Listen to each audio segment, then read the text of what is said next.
coming to you live from Numancia, Aklan, in Western Visayas in the Philippines.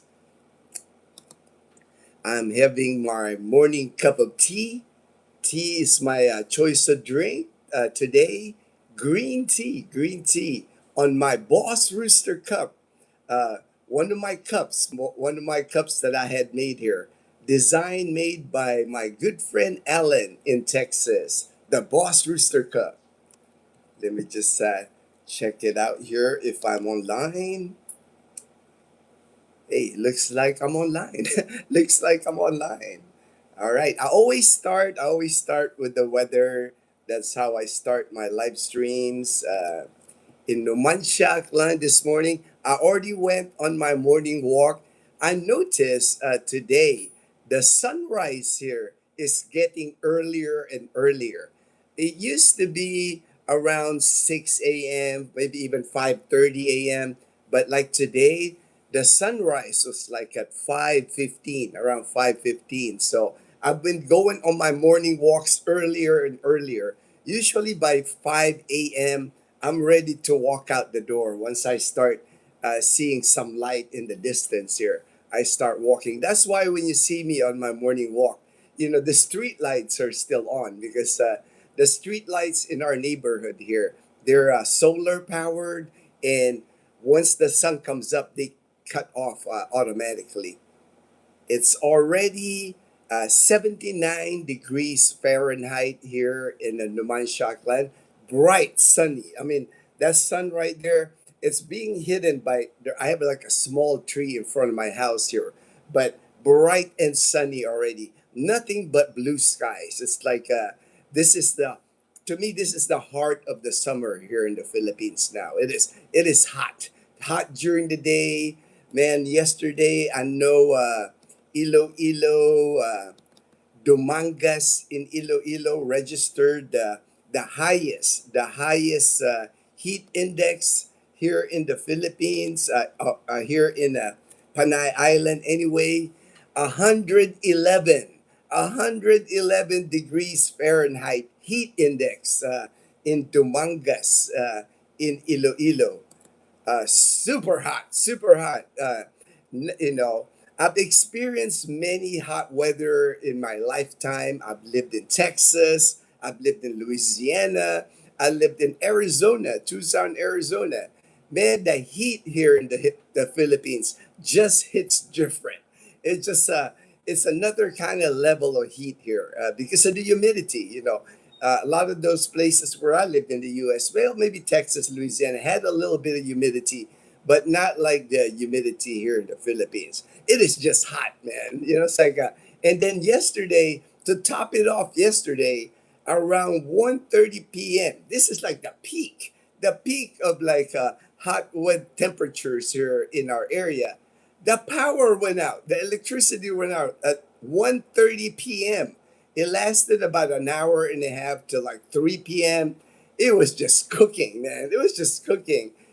We had to like find shade outside so we can feel a little breeze. But inside our house, man, it was an oven inside here, man. It was just so hot because of the power outage. And that's common too. Power outage during the summer months because everybody's using their air condition, and the Philippines power system is just not able to handle it. So extremely hot this time of the year. Kevin Shores, good morning, Gino. Good morning, Kevin Shores. Good morning. Good morning, HD. I saw HD and his mom yesterday. We were at Grand Gaisano. They were in line in the grocery. Jokano. Good morning, Brother Gino. Good morning, Brother Joe. It will hit the peak on June 21st. That's the summer solstice. All right. Man, I don't know if it's going to hit the peak. It's feeling like it's a peak right now, brother. It is hot in the Philippines, man. Kumusta? Kumusta? From Oregon.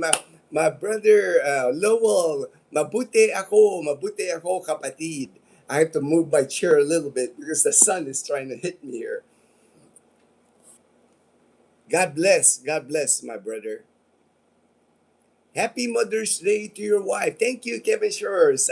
We all went to Mother's Day. We ate at this Cafe Senja in Calibo. We had a nice time. Mom, Leanna, Dad, and I. So had a nice day on Mother's Day here. Good morning, Joe. God bless. God bless from Lowell. Happy made up by humans. That's funny. That's funny. HD, the daytime length on June is the around 13. Sunrise at 5:28. Sunset. All right, all right. Definitely a lot more earlier. I know sunrise is a lot earlier because before I could remember if I walk out at my door close to 6 a.m., like 5:55 or something, it's still I still don't see the sunrise. But now it's becoming earlier and earlier for sunrise.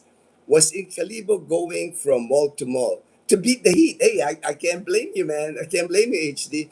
We were yesterday when you saw us. It was the same thing. It was like the power, the electricity went out here at the house. So we were like, man, let's get in the car. Let's go to the mall. And sure enough, the mall, they have a generator at Gran Gaisano. So it was cooler at the mall. So that's a trick. It's like if the power goes out during like the middle of the heat during the day, just head to the mall. Man, they have a generator at the mall.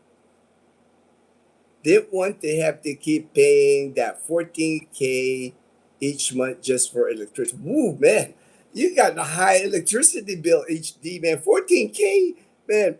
I The highest I've had electricity bill for our house is maybe 5,000, and that was the last bill I received.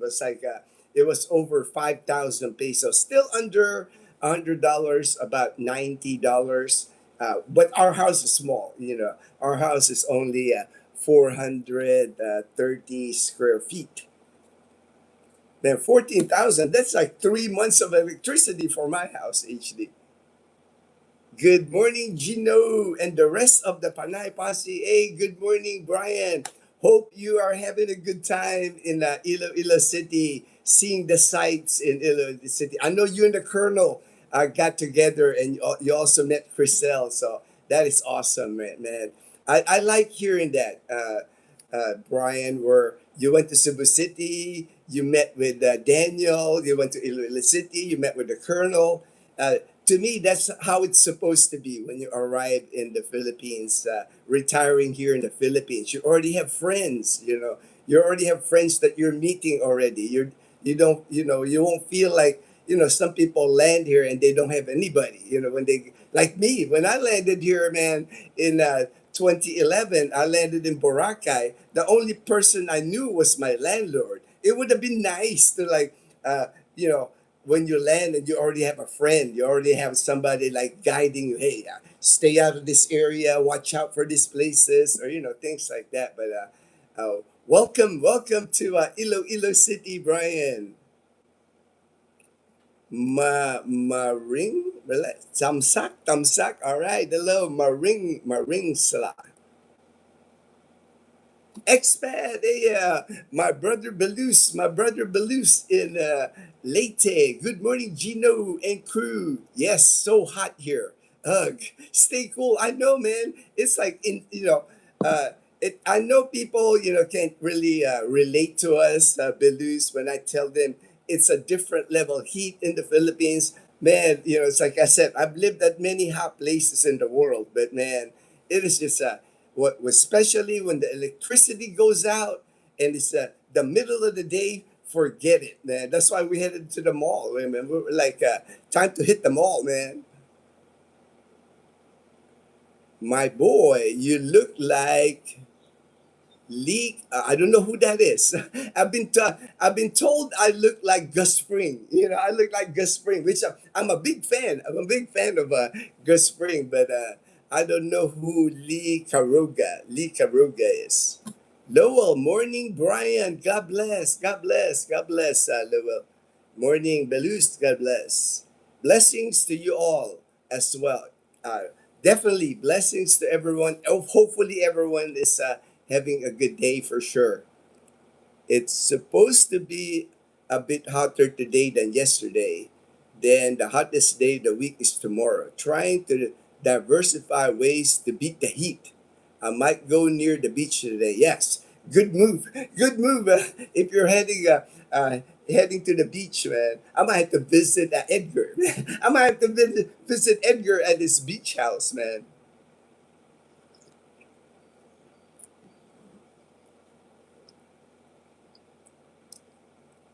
Let me just, it jumped up. My comments here jumped up. And the sun is not helping me, man. This sun is like bright right on my face. I might have to move my camera here a little bit. That way I'm not direct sunlight here. Hey, James and Karen, man, I was just watching your video, man. The pregnancy video, the visit to Asia Pacific, the vitamins, man. James, when you said on the thing where, man, they gave Karen so many vitamins. That's a common occurrence here when you visit a doctor. I took Dazzle one time, man, to a gastroenterologist a few years back, and yeah, Dazzle was having stomach issues, right? Man, by the time we left that doctor's office, that doctor gave Dazzle like a prescription for like 5 or 6 vitamins. I'm like, what is all these vitamins? You know, I was like, you don't need all these vitamins. I was like, get vitamins from natural products, not from pills. But I was like, I know exactly. And they tried to do that to me too, James. At one time, I visited the doctor for a checkup. Same thing. I'm like, what are all these pills they wanted me to take? I don't believe in taking pills. So thank you, Brian. Thank you, Brian. Lowell, James, HD, James and Karen. Good morning, James and Karen. God bless. Especially if the doctor, there's some doctors in Calibo where the doctor's office is like on the second floor and the first floor is a pharmacy. Forget it. You know, he's trying to write all the prescriptions so you buy your vitamins downstairs, man. Robert White, good morning from Snake. Oh, wow, Snake Valley, Australia. Welcome to the channel, Robert. I'm having fun on my Facebook groups. I know, James. It makes me smile when you post that, man. I just smile, James, when you post that. I know you put that background and you just make a statement. I know how all of a sudden all the comments. I'm laughing, man. I'm laughing the whole time, man. I know what you're trying to do, man. That's so funny. They come here and do nothing but complain. For sure, James. Kevin Shores, you should go back to for a visit. I don't think I'll be visiting Los Angeles, California. Maybe one day once I get my Social Security, we'll have more money to travel to the U.S. You know, traveling to the U.S. for Dazzle Night is going to be extremely expensive. You know, it's like and then when we land there, the expenses there. Trying to get her a tourist visa, that's insane. You know, that's almost like that's crazy at the U.S. Embassy. For us, it's just not worth it. There's so many other countries that I want to take Dazzle to. I lived in Japan. I lived in South Korea. You know, I've taken Dazzle to Singapore. There's so many countries close by that has got a lot more to offer than going to the United States. Man, what am I going to show Dazzle when I go to the United States, man? You know, it's like the chaos, the chaos that America is turning, man. I don't want to, there's just more fun places to go now instead of the U.S., unfortunately.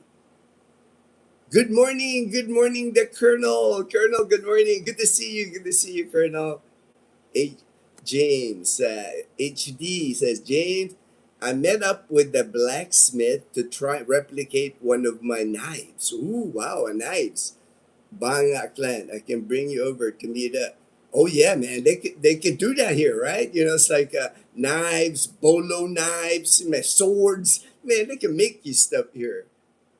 They're pretty crafty here, pretty crafty. Yes, brother, meeting new friends and making great memories. And because of you, I will now be able to get a new phone and get it all set up. PH Life, thank you. No worries, man. Happy to help. Whatever I can help you with, Brian, That's what I'm all about. Especially my Air Force brother, man. You're like a higher echelon. You're like a higher echelon because you're one of my Air Force brothers, and Michael Manalastas. Good morning, Master Sergeant. Thank you, my brother in Northern California. Morning, Colonel. God bless from Lowell, Brian.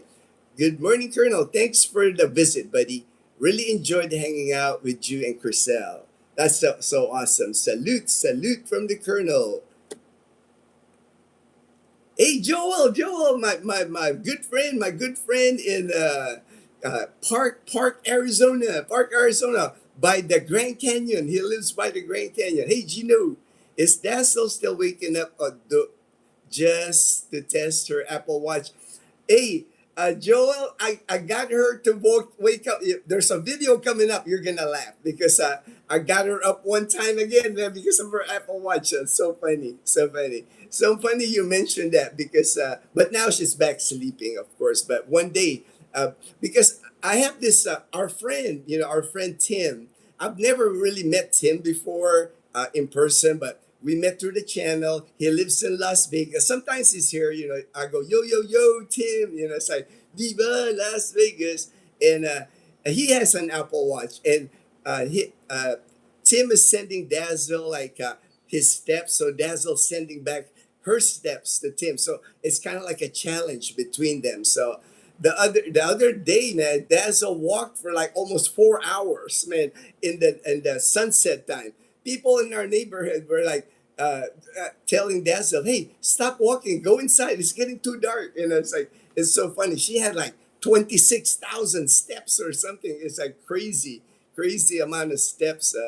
But it's funny because they're doing it to each other. I'm just laughing, like looking at all their text messages.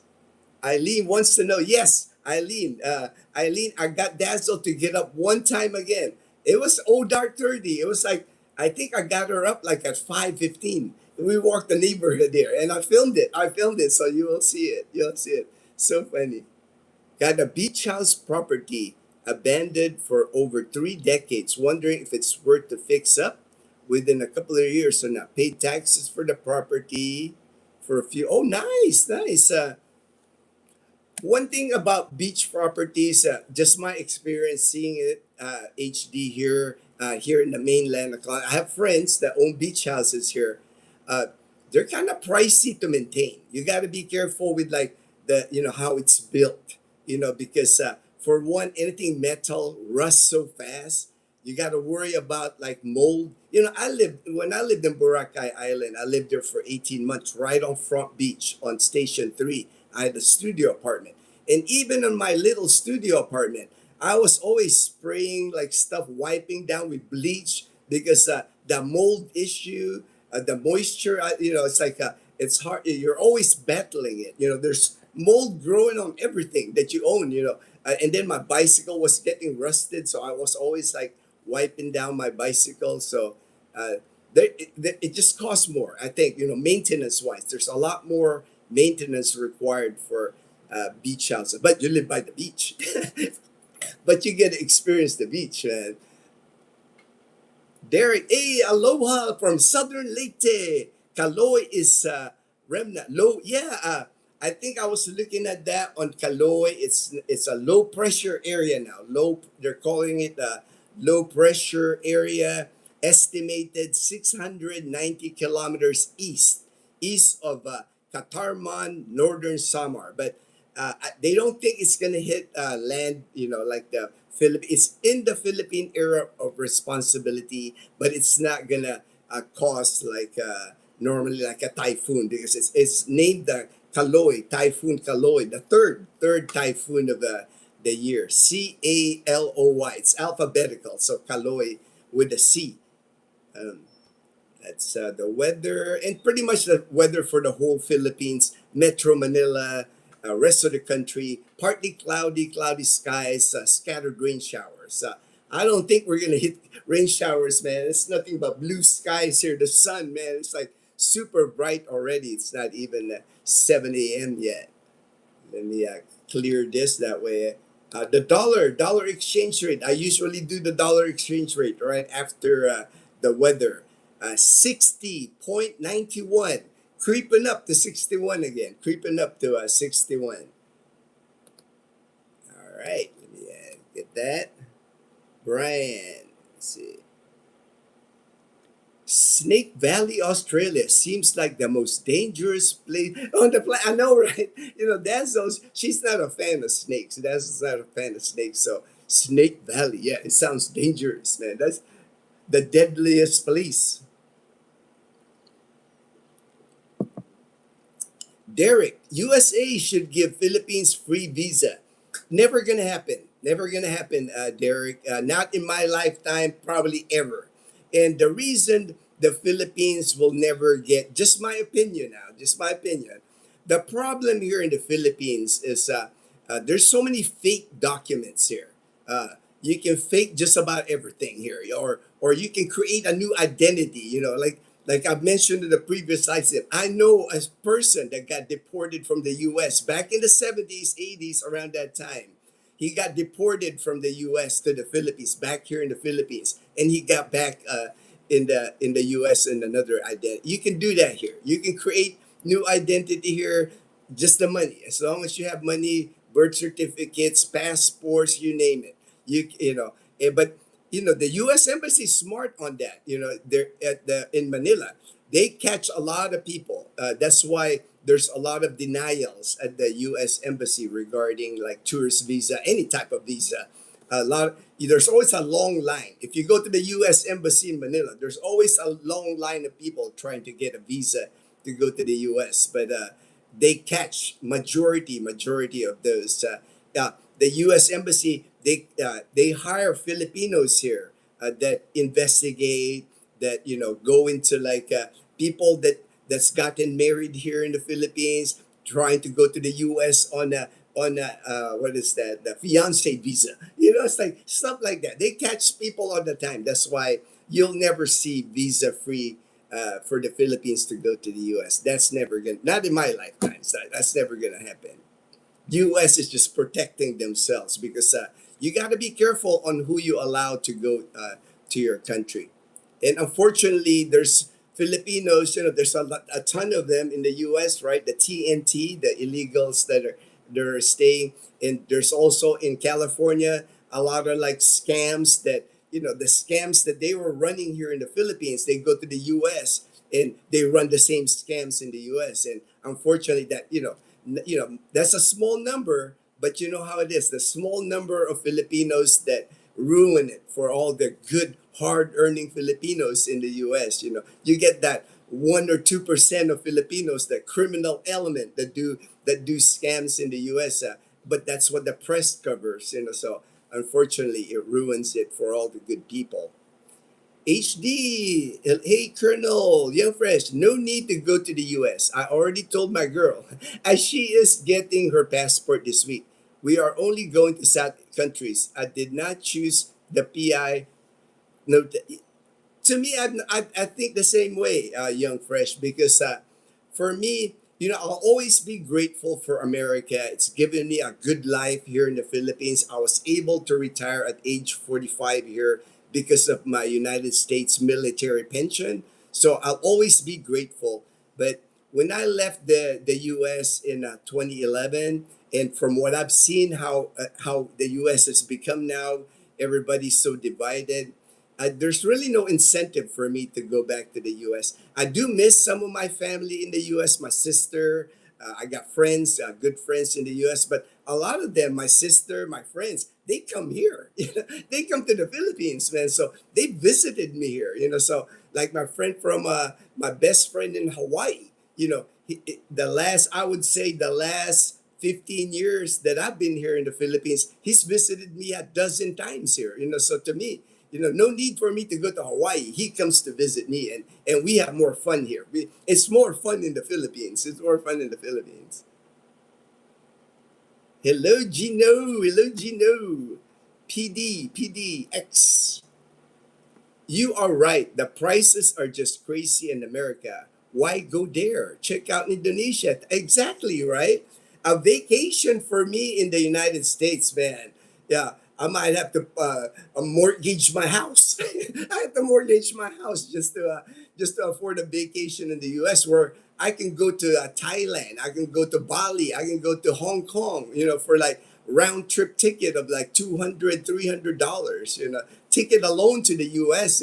Round trip from the Philippines. I know it's going to cost me at least like $1,500. That's on like 3,000 just on the ticket. And then once we land in California or whatever, hotel expenses, it's just too expensive. Howdy, howdy. Hey, the Boss Rooster, man. I got the Boss Rooster cup, man. This is Alan's design right here, man. Howdy, Mr. HD. The house that sounds like a fun project. I don't want to take on the new project when I'm still working. Yeah, take your time, HD. Like, you got a project at your current house, take your time. You got nothing but time here. That's the one thing I always advise people here. Anything they want to do in the Philippines, like traveling, everything, take your time. It's like if you're here retired in the Philippines, there is no rush. It's like I know that's hard sometimes for people coming from America when they land here in the Philippines. Everything in America is like go, go, go. I want to do this. I want to take a vacation here. I want to do this. Man, you're retired in the Philippines now. You gotta start living the island time. Ha! Only if you get bitten. Only if you get bitten by the deadly snakes. Heavy shores. You and your family should visit Vegan City. We have Dazzle and I. When was that? 2022. We took our car, our small Wigo. We took it on a ferry from Caticlan to Batangas. We drove the entire Luzon from Batangas all the way to the tip of we have videos of it. It's part of our YouTube. If you look at, we have some vegan videos, playlist. I had a vegan playlist. And we were gonna do that. That's why we started a channel in 2022. Dazzle and I, we love to travel on our car, island hopping on our car. But unfortunately, I got sick. I got sick in 2023. But now I'm starting to feel normal again. As normal as I can be. I'm starting to feel normal. So pretty soon here, I think we're gonna go on adventures like that again. Take our car island hopping to different islands here in the Philippines because I like to drive. It's like I don't like to fly on a plane, and then catch public transportation. That's a lot of work, man. That's a lot of work. It's like the airlines here, domestic travel is not easy. And then when you have to ride public transportation, I like driving my car. So it's like I don't mind taking my car to the ferry. Like the to-go ferry are awesome. If you've ever ridden to-go ferry in the Philippines, you just put your car on the boat. It's like get yourself a room. It's almost like a hotel room.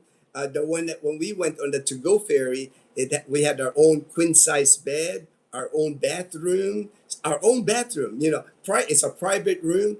Cost us less than $100 for our. Almost felt like a cruise. It's like we had a little porthole by our room. We can look outside, see the sights outside, like the water, the sunset, sunrise. They have like restaurants, cafes on top of the to-go ship.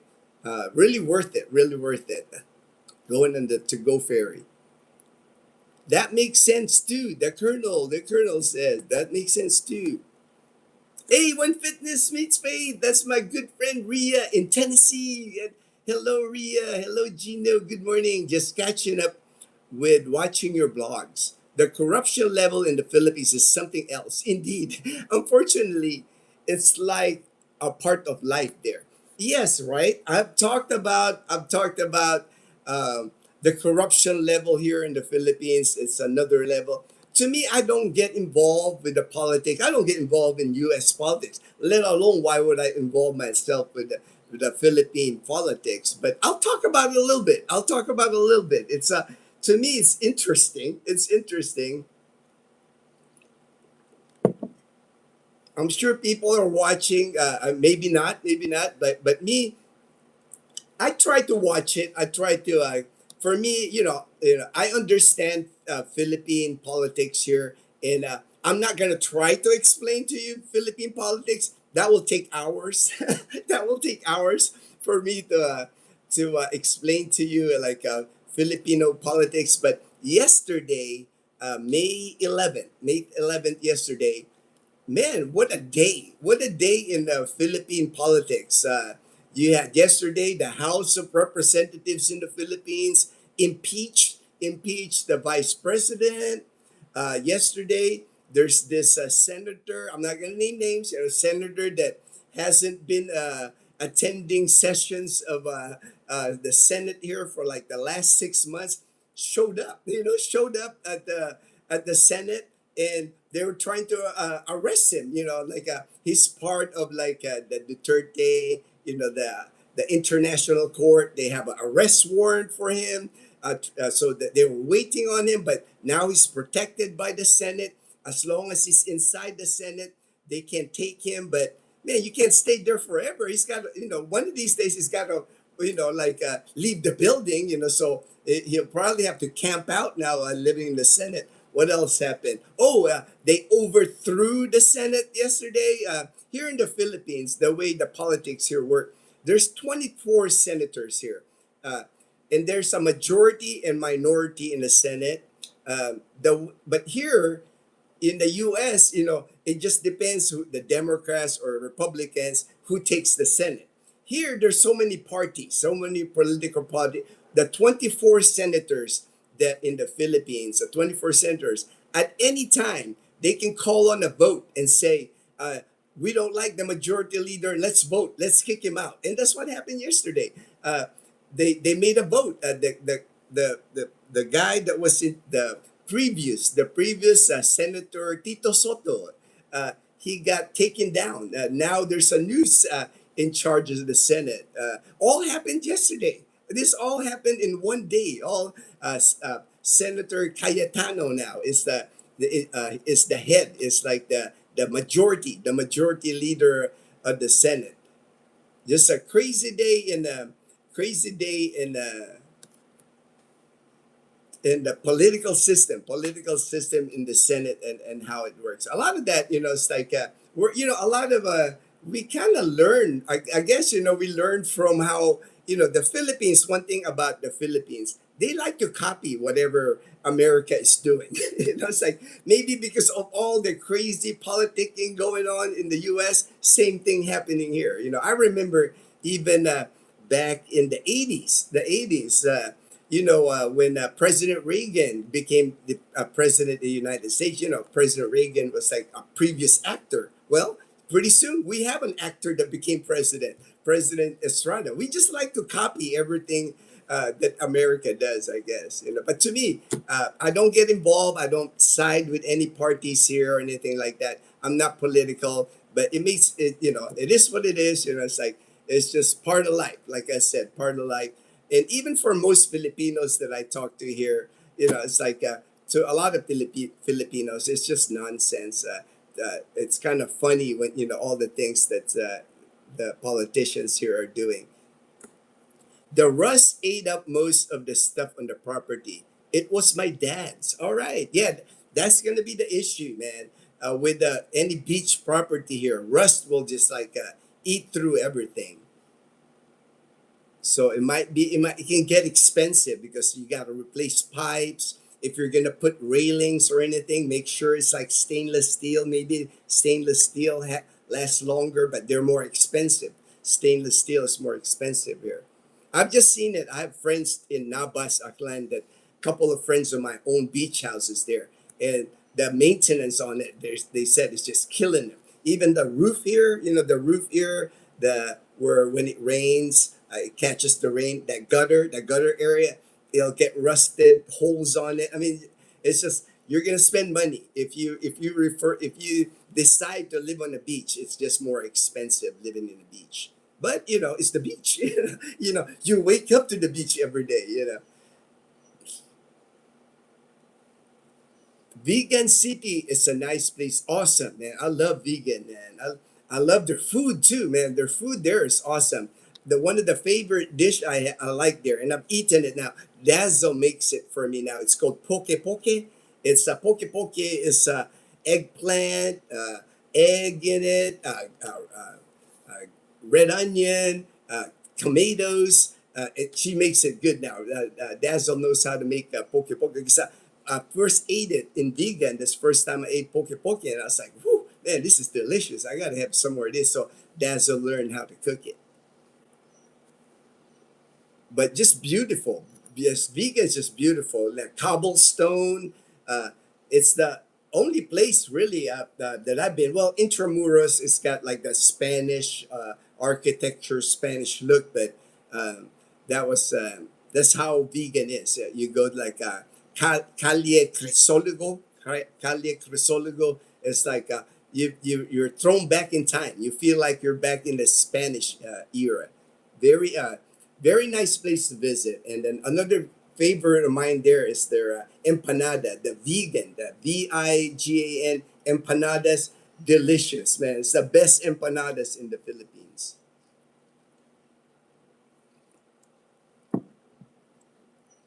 Yeah, Derek Westpax. I do follow. He's. I watch. He pops up on my videos, so I do watch him.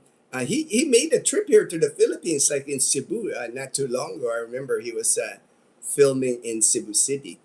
Morning, Lowell. Salute. Just listening. Debating farm trek or stay cool at home. Yeah, that I can see your point there, Belus, man. It is hot, man. That's a and then I seen you. You have to trek through that rice paddy, the dry area now, right? Man, that's hot. That's hot, man. You gotta have to bring an umbrella. Somebody's gotta be holding like a golf size umbrella for you, man. It's just hot. It's just hot, brother. Probably option two, stay home. Drink some of your what is that? The guyabano. Drink some of the guyabano tea that you make. Hi, Lowell and all, working still, so not comment. Oh, no worries, no worries, Joe. Totally understand, totally understand, Joe. Hopefully, one of these days, Joe. Hopefully, you'll be on that plane, joining us here in Panay Island, man. Can't wait. I can't wait to meet you in person. You'll be a great addition to the Panay posse, man. Merle, hey, hello, Merle. All right, there's Merle. I'm gonna be picking up Merle. He's from San Diego. He's from San Diego, California. I'm gonna be picking him up on Monday in Boracay Airport. He's moving. He's moving from San Diego, California to Boracay Island. I never been to Boracay Island, so you're gonna have an awesome time, man. I know, man. To me, that was my soft landing in the Philippines, Boracay Island. My first 18 months I spent in Boracay Island. Man, you are blessed, brother. Trust me, you are blessed. Your landing spot in the Philippines to be Boracay Island. Just to be able to do that, uh, man, I'm jealous. I'm jealous, and I wish I was still living in Boracay. Lowell, I hope work goes well, Joe. Take care. Yes, yes, definitely, definitely. It is nice to stay cool, Belus. Take that's for sure. That one of my priorities, Derek, is I wanted to really take Dazzle. The next country is either Japan or South Korea because I spent 4 years in Japan. I spent 1 year in South Korea. I know a little bit about the culture, places where I've been. I want to see how it is now. I'm sure it's changed. I'm pretty sure. Especially Suwon. I was stationed in Suwon Air Base in Korea. Back in the 80s, when I was stationed at Suwon Air Base, I lived outside the military base. It was mostly rice paddies. And now I'm like looking online, I'm watching Suwon City. It became Suwon City. They got skyscrapers now. So I want to visit the area. I want to at least get to see if what happened to Suwon Air Base. Of course, take her to like Osan Air Base, was still an active military base. I wanted to show her that because I spent a lot of time at Osan Air Base too. So definitely, that's what I'm saying. I got too many places to take Dazzle here in Southeast Asia. No need for us to go to the U.S. Hey, it's the we went with you to Vegas a jillion years ago. All right, all right. I'm trying to like remember. I'm trying to remember. to a million. If I went to Vegas with you, all right, it's like I'm sure it was fun. And I mean Vegas, Viva Las Vegas. I mean it's like I made many trips to Las Vegas when I lived in Arizona, and you and Dazzle could do. We were thinking about that at one time, Derek. I did enough research. We were thinking about doing van life in the U.S., but even that has turned sour now. Even the van life in the U.S. is that because now, you know, maybe back 10 years ago when we were looking at van life in the U.S., a lot of van lifers back then, it was kind of like a lifestyle. Now a lot of van lifers, they're forced to become van life because they're becoming homeless. They can't afford a home. Before, now, the areas where they're doing van life in Arizona, like Quartzsite, all those areas, it's just so packed with people now, packed with people, so that's not even that attractive to us now. We did a lot of research, at one time because we were thinking of doing the van life. Yes, America is too much, too expensive, too expensive. It's above my pay grade. America is no longer affordable for me. You drive to Iloilo. Yes, drive it all the time. Drive it all the time. Run fresh. I drove it a couple of weeks ago. We celebrated our 10th wedding anniversary in Iloilo City. I also had I have to have a checkup. I have to have every 6 months, I have to get an MRI, blood work, checkup with my oncologist. So everything's good. No cancer still. 3 years now, cancer free. So thank goodness. Thank goodness. Oh, okay. The car goes. Oh no, it's an Iloilo in Numancia. We're all on Panay Island, so it's here. You don't have to go on the ferry, but my car goes on the ferry all the time. You can take your ferry. Like I've taken our car to Panay Island is Antique, yeah, Iloilo Province, Capiz, and Aklan Province. That's Panay Island. Below us is Negros Island. That is where Bacolod and Dumaguete. So you can take from Iloilo, Dumangas, Iloilo to Bredco Port in Bacolod. Takes about 4 hours on the Roro. It's called the roll on, roll off Roro, and I've taken that. I've driven my car from my house all the way to Dumaguete. So you can do it. You can do it, but you got to be on that ferry for 4 hours. You can take your car here in the Philippines pretty much. If there's a port, and then if there's a roll on, roll off ferry, you can take your car here. You can island hop the Philippines from like the northern tip of Luzon all the way to Mindanao if you wanted to in your car. And it's not expensive. It's not expensive to take your car on the ferry. I remember the last ferry I took from Iloilo to Bacolod on our car. We have a tiny Toyota Wigo 3-cylinder economy car. I paid less than about $30, $35 for one way trip. Doesn't cost much I mean, some of the ferries are kind of sketchy, though. Some of the ferries are kind of sketchy. You're looking at like, this thing gonna float? Or, some of the ferries, and then when you go in there, some of the ferries don't tie down your car. It's like to go will. If you go to the to go ferry, they make sure your car is strapped into the boat and everything. But some of the ferries that I've ridden here, you know, you're like beside other vehicles, and then the boat is like doing this. You're like, man, it's like that's why I always tell people, if you're gonna ride the ferries here in the Philippines, do it like during the summer months. February's okay, March perfect, April, May. Those 4 months is when you want to ride the ferries here. Anytime after that, like towards the end of June or July to December, I will not take my car in a ferry during that time because you just never know if a typhoon hits or the currents, the waves are bigger. It's like to me, it's just dangerous. I rather wait till the summer months when you do your traveling on the ferry. Just me, especially with your vehicle, because you don't want to like sink your vehicle in the ocean. Yeah, cargoes on the ferry. Cargoes on the ferry. Merle, how are you, Kuya Gino? I'm doing well. See you on Monday, man. Yeah, Merle's flight gets in at 8:30 a.m., so I gotta leave the house here. I'll probably leave the house like at 6:30. 6:30. Give me time to park the car. I'll be out there, man.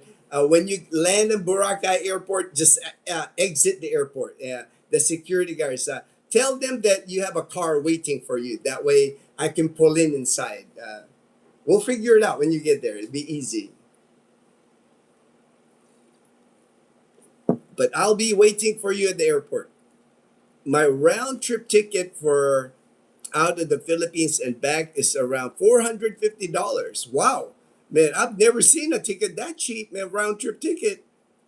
I'm checking out port country visits that only went to once when I was in the Navy. Checking out areas that I missed. Kevin Shores, Tagaytay is a beautiful place. Definitely, Tagaytay is amazing. We've been there. I took Dazzle to Tagaytay. I've taken Dazzle pretty much everywhere. Pretty much most of the places in Luzon, most of the places in Visayas. I've just never taken her to Mindanao, and I probably will never take her to Mindanao. I'm not a fan. I'm not a fan of Mindanao because I like to drive, and if I drive in Mindanao, no telling, if I get, if my car, if I get a flat tire, if I break down in the road, it's like, uh, who knows, what area I can get, be in Mindanao. So, never had any issues like driving in Luzon. Never had any issues driving in Visayas. Yeah, Tagaytay is beautiful. And then the weather in Tagaytay, a lot of people retire in that area. I have a cousin that retired in Tagaytay after many, many years working in Norway. He's a Norwegian citizen, Filipino Norwegian citizen. He built a beautiful home in Tagaytay, and that's where he decided. I can't blame him. The weather's amazing, it's a beautiful area.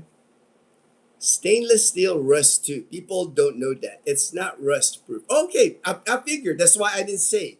But I do know they last longer. I do know they last longer than regular steel because my friends in Nabas, that's what they put railings and everything. They put stainless steel, and then it costs a lot more than regular steel. But that's why I didn't mention that. It's rust proof. That's why I didn't mention because I had a feeling that would rust too. People will try to emulate what they believe is better when US have much of a cultural impact, music, politics, many other countries try to copy it.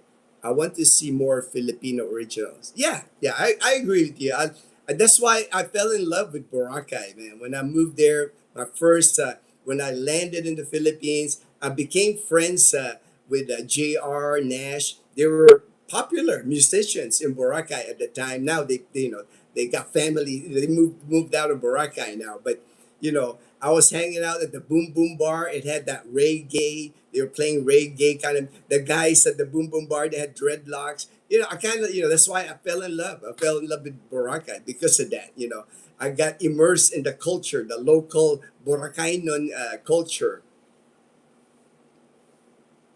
Derek, the malls in the Philippines are like the malls in the US in the 80s. Yes, I agree. I agree, Derek. I remember the malls in the 80s when I lived in Long Beach, California. It's like all the Lakewood Mall in California. I remember that's how they were. Very busy. The mall was like the place to be, the place to be in the America in the 80s. It was video games, playing video games, and then the mall, eating at the food court at the mall. It's like, but now, all that.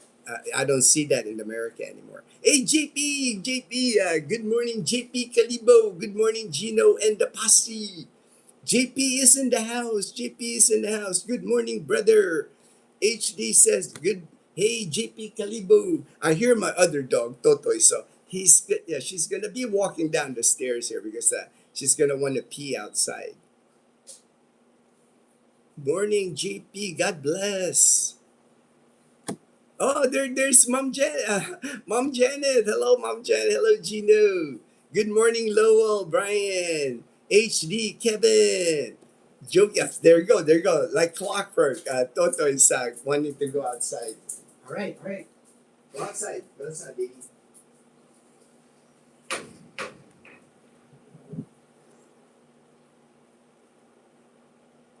Belus, Joke, Goat TV, Goat TV, Lone Star, Joel Q, HD. All right. Hello, Janet.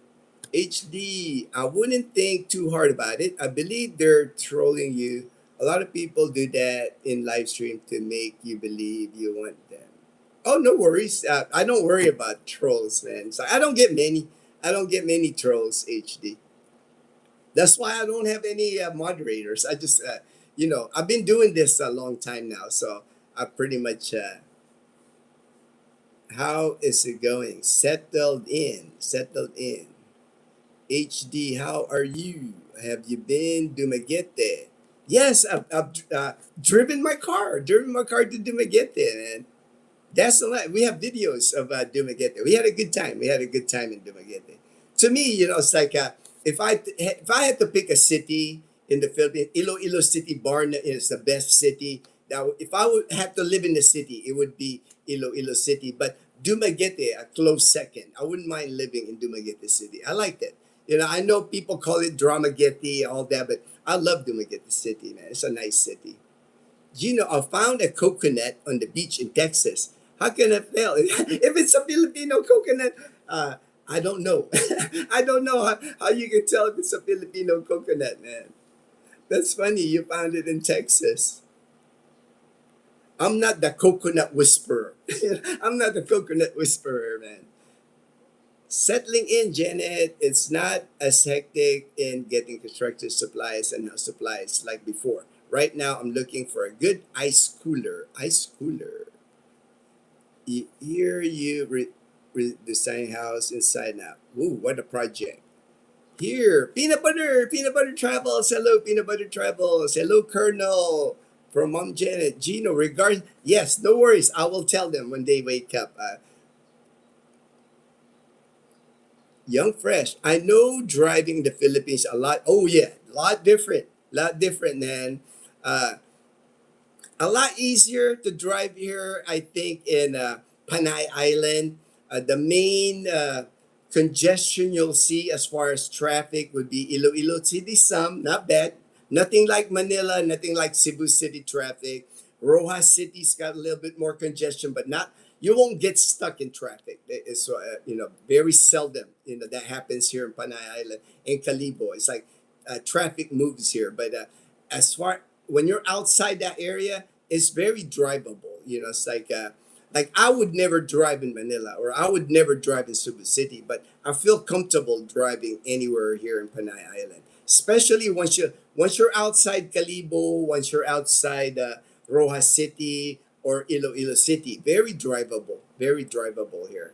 A lot of people ride on motorbikes. You just got to be careful. Got to be careful when you drive here because one of the things they don't do really well here is they'll do road construction and some of the warning signs here for road construction, if they even have some, because sometimes they'll just do road construction. There's a big hole or a stretch of like a big dip on the road and there's no signage. But when they do have signage, very minimal, and then a lot of times they don't have reflection or at nighttime there's no, so I don't drive at night because of that, because a lot of like hazards on the road. It's They don't have lights, they don't have reflectors, so very dangerous at night to drive here. And then you got drivers here that don't have their headlights on their vehicles, motorbikes without their headlights, tricycles without their headlights.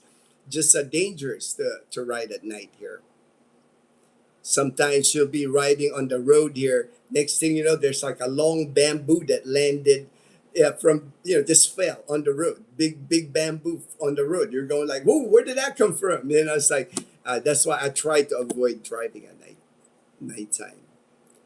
But do you think for the most part people follow the? Oh, nobody follows it's like driving rules. The very minimal following driving rules here in the Panay Island or the maybe in Iloilo City, they follow more because they have a lot of people in Iloilo City writing tickets. You better follow in Iloilo City, man, because you'll get a ticket, in Iloilo City. But like, I rarely have seen anybody get a ticket here in Calibo. Um, they do have checkpoints. That's when they catch people with no license, no registration, no insurance. They have checkpoints where they catch it. But if you're worried about the driving, my recommendation probably just take public transportation when you initially come here, and then get a feel of the traffic. Start out like if you're going in Pandan Antique, that's where your girlfriend is. I remember fiance. You're fine. You can drive in that area. There's not many vehicles in that area. I think for me, I moved there. I want to get a car at some. Yeah, most people do. Most people get a car at some point. Most the people I meet get motorbikes, but like me, I did not have any experience riding a motorbike. I've never ridden a motorcycle in my entire life till I retired here in the Philippines. So that's why I made a bumblebee. I made a sidecar on my scooter because I've never ridden a motorbike. I don't know that, and especially this is not a place to learn how to ride a motorbike.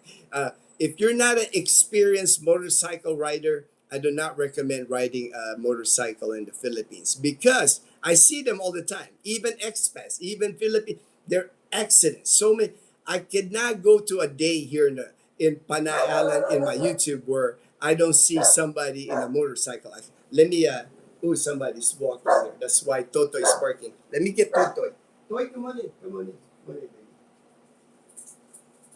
baby. See, Toto is my guard dog. Anytime somebody's walking on the sidewalk, Toto is barking. So kind of warns me. Kind of warns me. That's why I saw there's a guy taking the meter on the water meter. The water meter guys walking on the sidewalk, and Toto was barking. Good dog, Toto. Yeah, a car would be a lot safer, young fresh. I wouldn't, you know.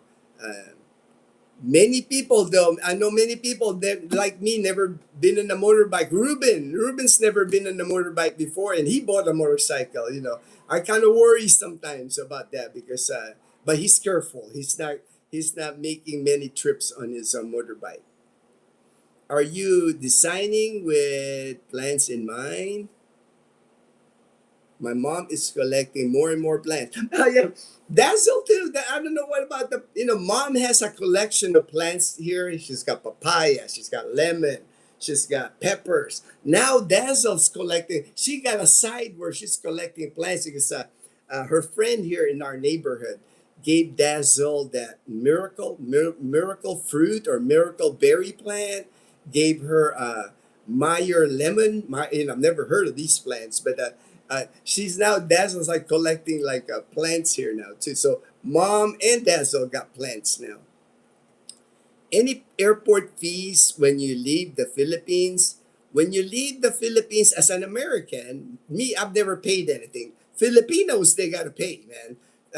When I took Dazzle to Singapore, for Filipinos to travel outside of the Philippines, if they're going to another country, they have to pay a fee. They have to pay a fee, travel fee or something like that. I think it was like $30. I think it's $30. For Americans, we don't have to pay anything. There's no unless if you're on a tourist visa here in the Philippines, something to do with your visa, But for me, I don't. I'm a dual citizen. I'm a citizen of the Philippines. I'm a citizen of the United States. On my U.S. passport, when I leave the airport of the Philippines, I don't pay any fees. HD Amazon has some good ones from expensive to reasonable. I bought two Coleman, large, good. Okay, HD, yes. Cherry top. Yeah, they got him here too, Mom Janet, like at Wilcon Depot. That's where Dazzle bought some planters, some soil. We bought soil there, planting soil, I guess. And I saw they have all kinds of packets for seeds there for sale. My exterior costing me 4,500. Paint, do boarding, 2 coats, polyseal. Wow, wow. I have a Yeti cooler that got 2 years ago. Small cooler, HD. Thank you, brother Gino from Merle. All right, all right. That's the one. Yeti, Amazon. Keep praying. For oh, good. Praying for you, Mom Janet. Oh, spinal cord. Oh man, that's serious. That's serious. Prayers to you, Mom Janet. I was trying to get igloo cooler, Volcan Depot, but the large ones were sold out. Don't know if they have it in insulation. HC. They got Yeti. Hope that goes well. Back surgeries and different pain, cut. So the best of luck for sure. HD. I just got checked. Okay, let me see. I'm just gonna skip the comments a bit between HD and Mom Janet. Uh, Gerard, thanks for my daily dazzle update. daily dazzle update. You're welcome. You're welcome, my friend.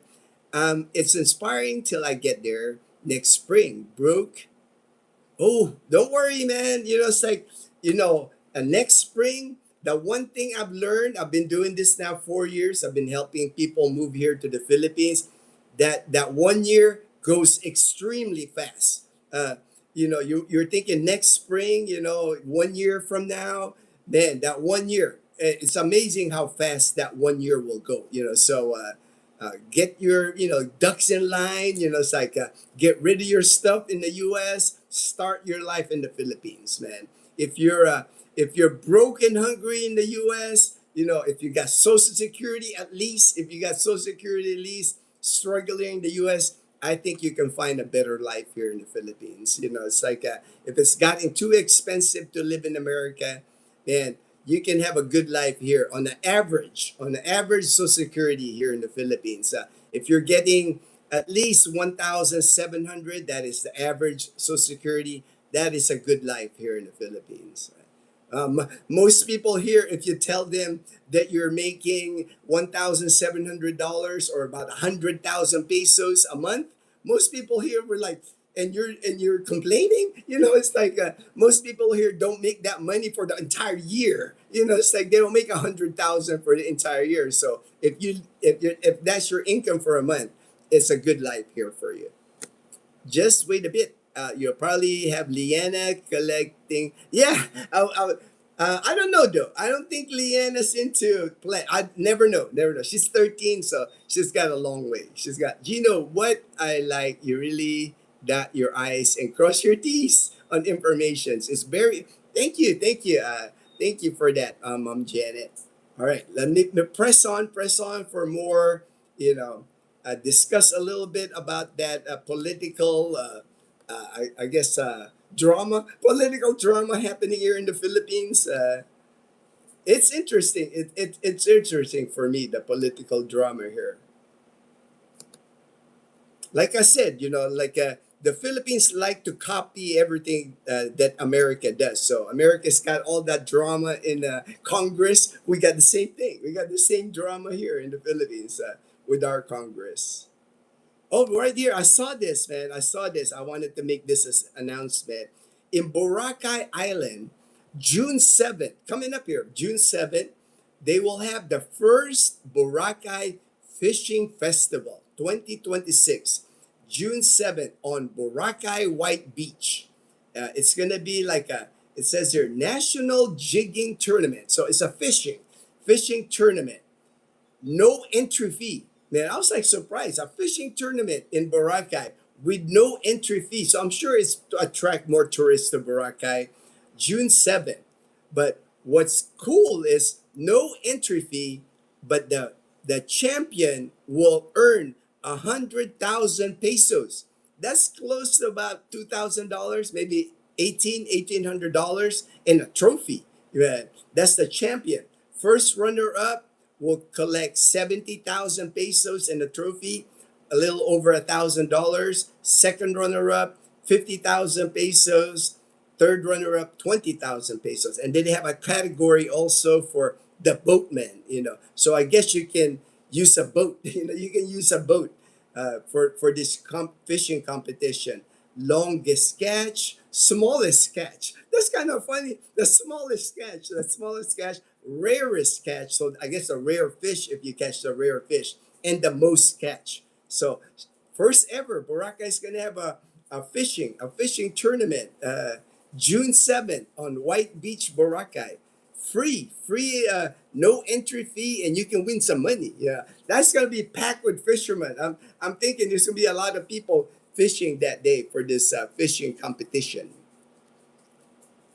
Buy my seeds on YouTube. All right, Flyboy, hey, exchange rate.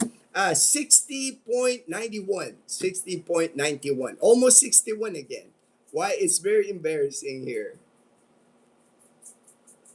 Oh, HD said it jumped up to 61. It jumped up to 61 already. I mean, it's updating constantly. So if I go now, like earlier in the morning, it was 60, like it says here. Oh, I don't have it now. But, it's constantly updating here. So, but I guess we're back up. We're back up past, yeah, see, I'm showing 60.91 still on my laptop. But, it's always around 61 now, around 61. HD, you beat me. Do it. LOL. Brian, HD is quick on Intel. Brian, yes, for sure. HD is that correct? Extensive surgery. Minor correction. Minor correction. All right. All right. Let me go back to my topics here. So the fishing competition in Boracay, June 7th. Should be a fun time. Boracay does activities like that to attract more tourists. That's why they do that. I'll be on Boracay on Monday when I pick up Merle and take him to his Airbnb in Diniwi Beach. So I'll be there on Monday. I'll film some of Boracay on Monday. Okay, I'm relieved and sport doctor exaggerate because I have no pain, no pain. I always wanted to learn fishing. And here it's becoming more and more popular in the Philippines, Mom Janet. People are really get into fishing now. I know Nabas Aklan had a fishing competition up a little, but maybe a month or 2 months ago. Now Boracay is like in June going to have a fishing competition. So becoming really popular here. The other one I wanted to talk about is Mayon. I had a story here. Oh, maybe it went to my downloads. Let me just, yeah, it sure did. It sure did. Let me just copy paste this. The two things that are happening, the one thing that's happening all over the Philippines now, unfortunately, it's summer season here. There's just a lot of fires. It hasn't stopped. They had another fire in the Parañaque area. Parañaque is like in Metro Manila. A lot of people living in that area, very congested. Almost every day there's a fire that's happening in all over the Philippines. It's fire season, unfortunately, here in the Philippines. Parañaque, three alarm fire again, residential area too. So many houses burned up on this latest one. And then I also saw there was even a fire at Subic, where the old Navy base in Subic. They had a grain processing grains at Subic. They had a fire. A big facility in Subic caught fire.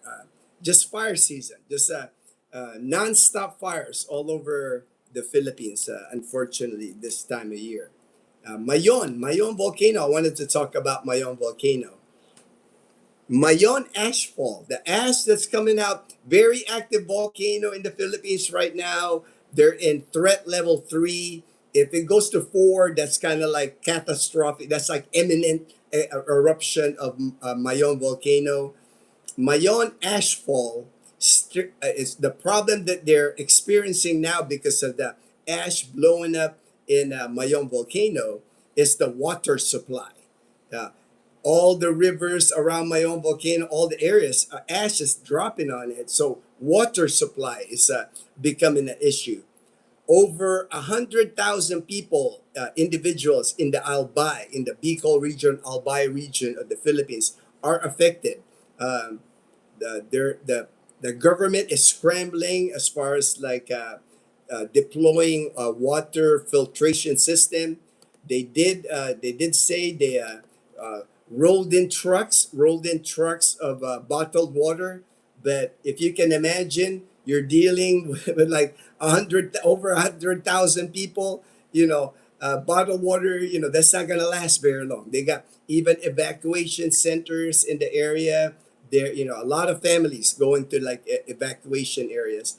The Philippines, it is what it is with the Philippines. Even during the summertime, usually a lot of calamities here in the Philippines happen during typhoon season, July to December. But because of the volcano, here we are, the middle of summer, and it's a calamity. It's a disaster happening in the area because there's problem getting access to water, and also because crops. That area in Albay is agriculture area. So damage to crops because when ash falls on your crop, it's gonna kill it. If you got crops, if you got rice field, whatever crops you have, and ash falls on it, it's gonna kill your crops. And just this is a big calamity, state of calamity, definitely, on top of everything else that's happening. At least the gas prices, I was going to mention, at least the gas prices here have dropped. Even here in Calibo, I pumped some gas on my car the other day. I paid 80. That's the lowest I've seen. It had gone up to like 105 pesos per liter. Now I was able to get some gas for like 80 pesos per liter. Still expensive. That is still not cheap price for gas because a couple of months ago I was paying 56 to like 60 per liter. So 80 is still pretty high, but at least not as bad. Not as bad as like 105 pesos. But many families, it says here, 1,438 families in evacuation centers in the area near Mayon volcano. And of course, they cordon it to where there's at least, I think, 5 or 6 kilometers where they evacuated everybody because ash is continuously falling. Water source is becoming a problem, killing crops. So just a disaster in the area. Prayers definitely for the people in Albay. It's like many people are affected, and they're gonna be affected for months. That's the thing about volcano eruptions here in the Philippines. You're thinking, okay, it erupted a week ago, we should be fine this week. It's not like that. Volcano, like my own volcano, now that it's blowing ash, it can blow ash here for months. So these people in evacuation centers, the people that abandoned their farms, their crops, they can't go back to it like for 1, 2 months. And then, like I was saying before in my previous live stream, once the rainy season hits in July, that place is going to be, a more disaster because now all that ash, when it rains, that's going to turn into lahar. Lahar is kind of like liquid cement. It's like it's going to gush down the volcano into like residential area, just like not a fun time. And definitely, when I see, on Facebook prayers for Albay, I'm praying for those people because I know I've experienced volcano here. I was part of the Mount Pinatubo eruption in 1991 when I was stationed at Clark Air Base. You don't mess with volcanoes. Volcanoes, the pyroclastic flows, the lahar flows afterwards. It's not fun. Not fun to be dealing with. Not fun to be dealing with a volcano here. Let me go back. It goes fast here, man. It goes back. Okay. All right. All right. There you go. I've been fishing. Well, Fisnet, Ria again. Hi, Gino and family. Have a blessed day. Have a blessed day, Ria. Thank you so much for stopping by. Always glad to see you, Ria. Thank you. Merle, nice haircut. Yeah, man, I got my fade back. I got a haircut when I was in Iloilo City. Unfortunately, the guy, he's not my regular barber, so I cut him some slack. Now I'm back here. I got my haircut through Jason. Jason's my barber at Gems, second floor of the old Gaisano Mall. I like getting a haircut with my Jason because I just sit down. It's like I just sit down and Jason looks at me. Same thing. It's like same haircut. He's got my fade going. He got my haircut down. And then afterwards he gives me like a shoulder massage and a head massage. Man, Jason's a good guy, man. I'm debating should I get a haircut here or in Boracay. How much haircut there? Here, $40 plus tip. $40 plus tip. Man, I will take you to a barber in Boracay Island. I have a barber near because the place you're staying, Merle, the Airbnb where you're staying. I just walked to the barber shop there. I paid 80 pesos last June. 80 pesos, so $1.50 for your haircut, and you even get the massage, man, for the dollar. And tip, if you give him 50 pesos, like 75 cents tip, he'll be happy. It's like not $40. Not $40 for a haircut, man.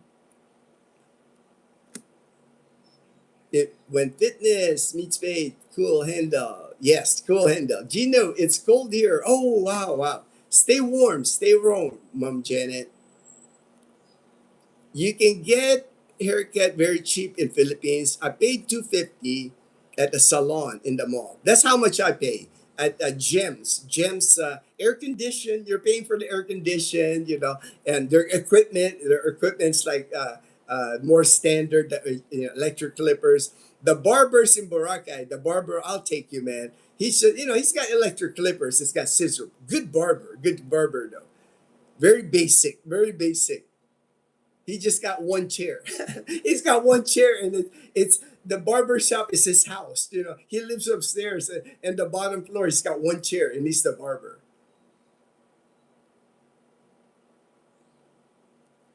Gino, do you visit the volcanoes there? No, no. Well, I'll take that back. I'll take that back, Mom Janet. I did visit Canlaon volcano, and that's an active volcano. It's actually erupting right now, Canlaon, and I drove up in our car again. It wasn't erupting at the time. It was no smoke or nothing on the volcano, but we got up to the top. There's actually like people living there. Like, it's like almost they got hotels even, and I got to the top of Mount Canlaon. Canlaon with Dazzle. I took Dazzle to Mount Canlaon. Uh, we went to we didn't get near it, Taal volcano, but when we went to Tagaytay, there's a Starbucks in Tagaytay, Mom Janet. It's amazing. It's probably the best Starbucks in the world, man. And I'm not kidding because the Starbucks in Tagaytay, it's like you're up on a hill. You're up on a hill overlooking. You're looking down on Taal volcano and the lake. It's just an amazing view. And I have it on video. I have it on video on YouTube. Just very memorable. If you ever go to Tagaytay, go to the Starbucks at Tagaytay, and they have a view deck of Taal volcano and the lake, Taal Lake. I get my haircut for 50 pesos down the road from the mall. I give 100. See, JP getting a big tipper. Yeah, JP's a big tipper, JP. Merle, I give 100 peso tip, and the barber really like. Yeah, I'm the same way. Jason, I always give him 100 peso tip. Uh, I found a good barber. I don't have to tell him anything. He gives me the same cut every time, so I'm really happy. Jason's been cutting my hair now for some time. It's like he knows what he's doing. He just had a birthday. Jason, I mean, we're friends on Facebook. He just had a birthday. He just turned 30. That's really good. It's more expensive for mine because salon at Gaisano Mall. Yeah, same word. Same way. It's a salon at Gaisano Mall. It's where I get my haircut. Prayers for those close to Mayon. For sure, right, Brian? For sure. Man, it's going to be difficult times for people living near Mayon volcano because it's going to be erupting. It's going to still be erupting here. No telling how long this eruption is going to last. people, when they think of volcanoes, when they think, you know, it erupted. Okay, it erupted, so it's done now. It doesn't work like that with volcanoes. Volcanoes erupt, the big eruption, and then kind of like it's almost like with earthquakes. You have aftershocks, so it keeps blowing ash, and then there's a danger of it blowing up again, like really big. So.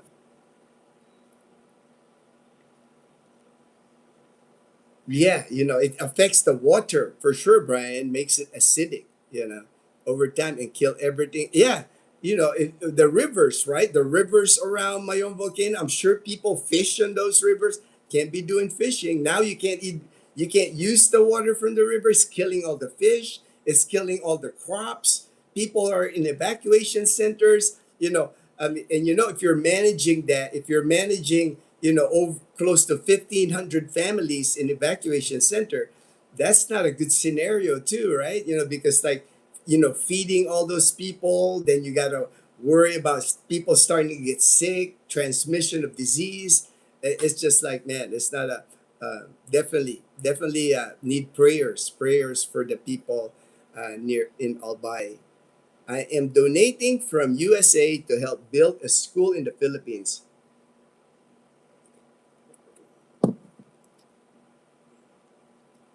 My ministry help others. Good, Mom Janet. HD Nathan, the manager, La Casa recommended my guy. He is on end of Rojas Avenue. Take a left, go about. Is that the one you showed me a picture? Is that the one you showed me a picture? Like, I don't know. I can't remember. I remember, GP, you sent me a picture of your when you were getting a haircut one time. There is a self-gratitude to extend thy hand to others. Definitely. One thing I would say, Mom, I'm sure as far as like just be careful. Be careful with that. Be careful with that. At least Mike's a good guy. Mike's a good guy. So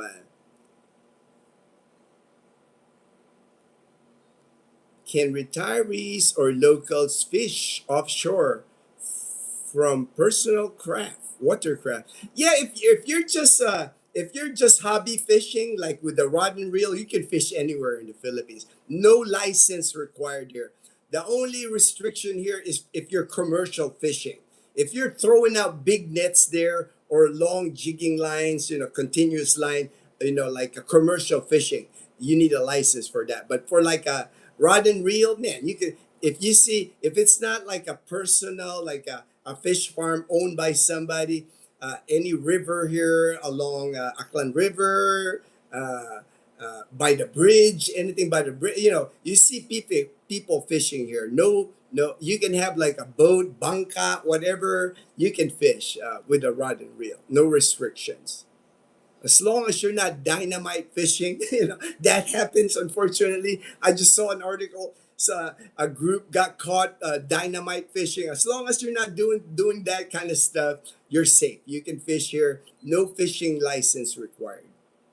Well, guys, my break time's over. All right, thank you. Thank you for stopping by. Thank you for stopping by, Ma'am Janet. There are people who won the Darwin Award in Indonesia volcano. Yeah, I saw that. I saw that, man. They ignore. They wanted to film, right? Wanted to film a live eruption. How much is a massage and gym membership in Boracay? I never joined the gym in Boracay, so I can't tell you.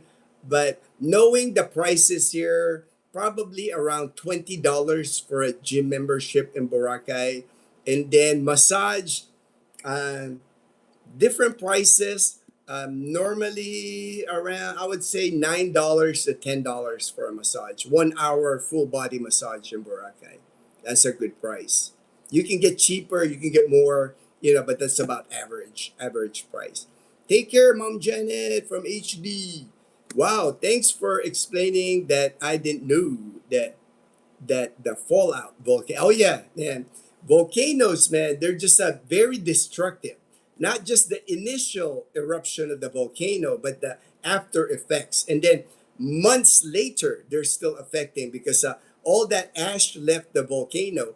It's on the sides, Mayon volcano is a strata volcano, very high, very tall. So on the side of the volcano, a lot of like ash has been, like collected. And when rainy season comes, all that ash is going to go down the mountain, and it's just like a flash flood, similar to a flash flood, but with water and ash. It's like liquid cement. It's just kind of like destroy everything in its path, unfortunately. And then a lot of people live in that area.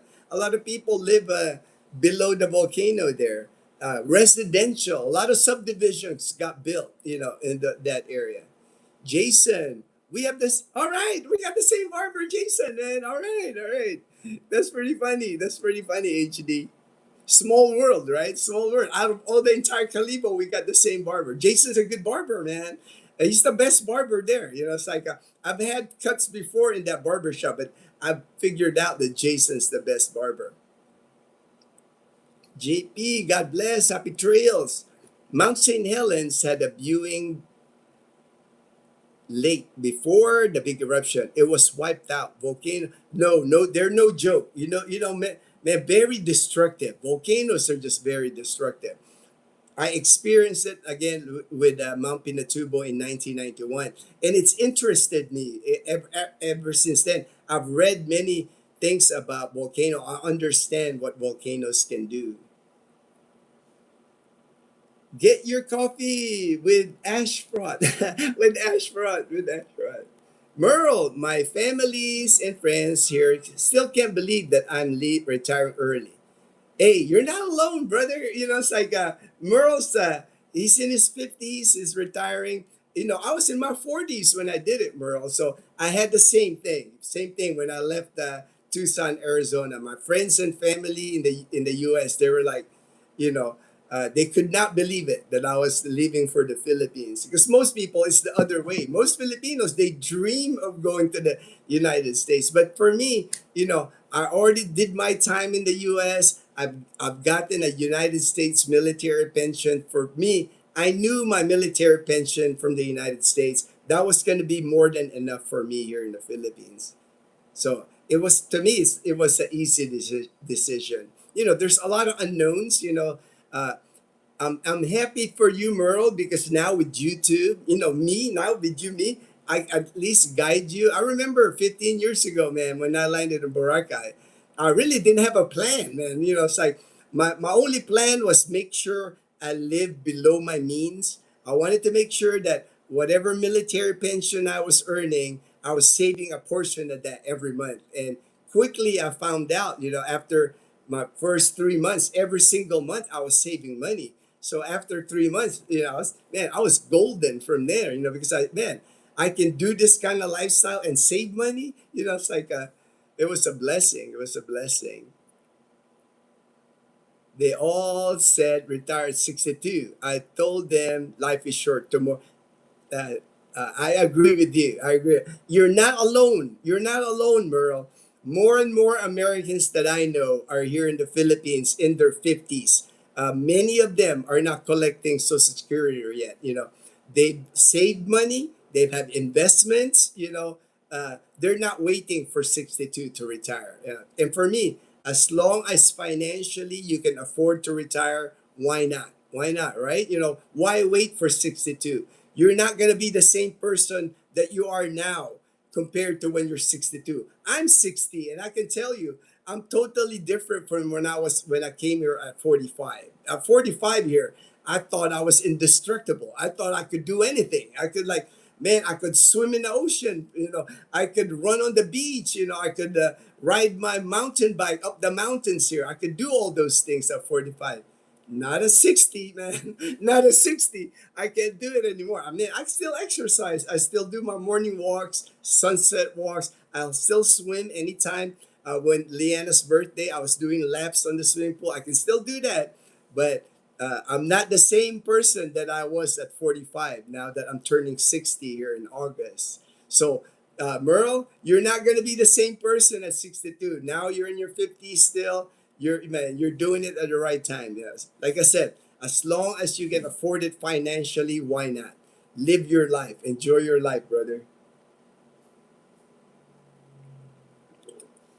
and I will be there guiding you. I will be there to answer any of your questions, make a soft landing here. Man, you're gonna have an amazing time, man.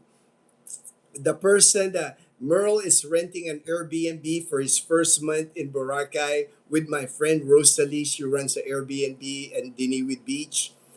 He'll be 5 minute walk to Diniwid Beach. Another maybe 10, 15 minute walk to White Beach, Boracay. That's going to be his playground. That's going to be his playground. Every day he can walk in White Beach, Boracay. I mean, how amazing is that? The one of the best beaches in the world, and Merle gets to experience it every single day. There's many people here in the Philippines that haven't even experienced Boracay Island, and Merle's going to be living in it, man. Daniel, howdy. Good morning to all the Panay posse. All right, Daniel. Miss you, brother, man. I can't wait to see you again and get to hang out with you again, Daniel. I'm glad you and Brian were able to hang out. I'm sure you had a good conversation. I'm sure you guys had a good conversation. Let me delete some of these Mayon volcano things that I've done. That way I don't report it again. I don't report it again. I've got all these stories that I just what I do is like I just like on my phone I'll like screenshot it and I take all these different articles. Try to explain to you what the dynamics here in the Philippines. One of the things I always hear, why would all this farm? Why would all this, Aklan province, we got so much rice here in Aklan province. We got like overabundance of rice here. Why do we have to like import rice from Vietnam? Why is that? Why are so many crops here? Why is it like farmers here in the Philippines? Unfortunately, they do not make money here. Some of the poorest people here in the Philippines are farmers, and it's to me that's just so sad. When I see articles, most of your farmers here, they just don't own the land. That's the biggest thing. And then if they do own the land, they just own a small portion of land.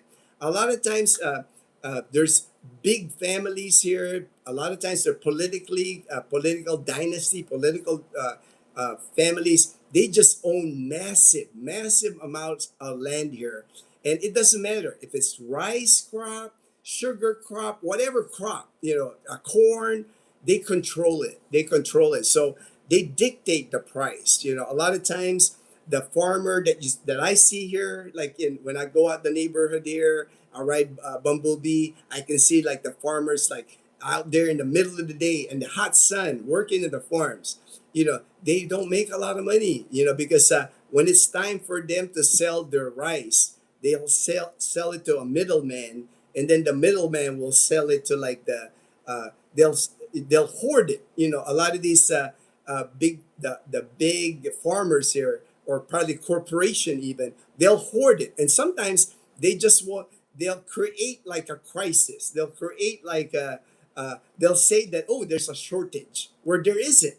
They're just hoarding it that way they can sell it at a higher price. But that's just how it works. That's why the Philippines, it's like we're importing, we're buying rice from Vietnam because the rice is cheaper.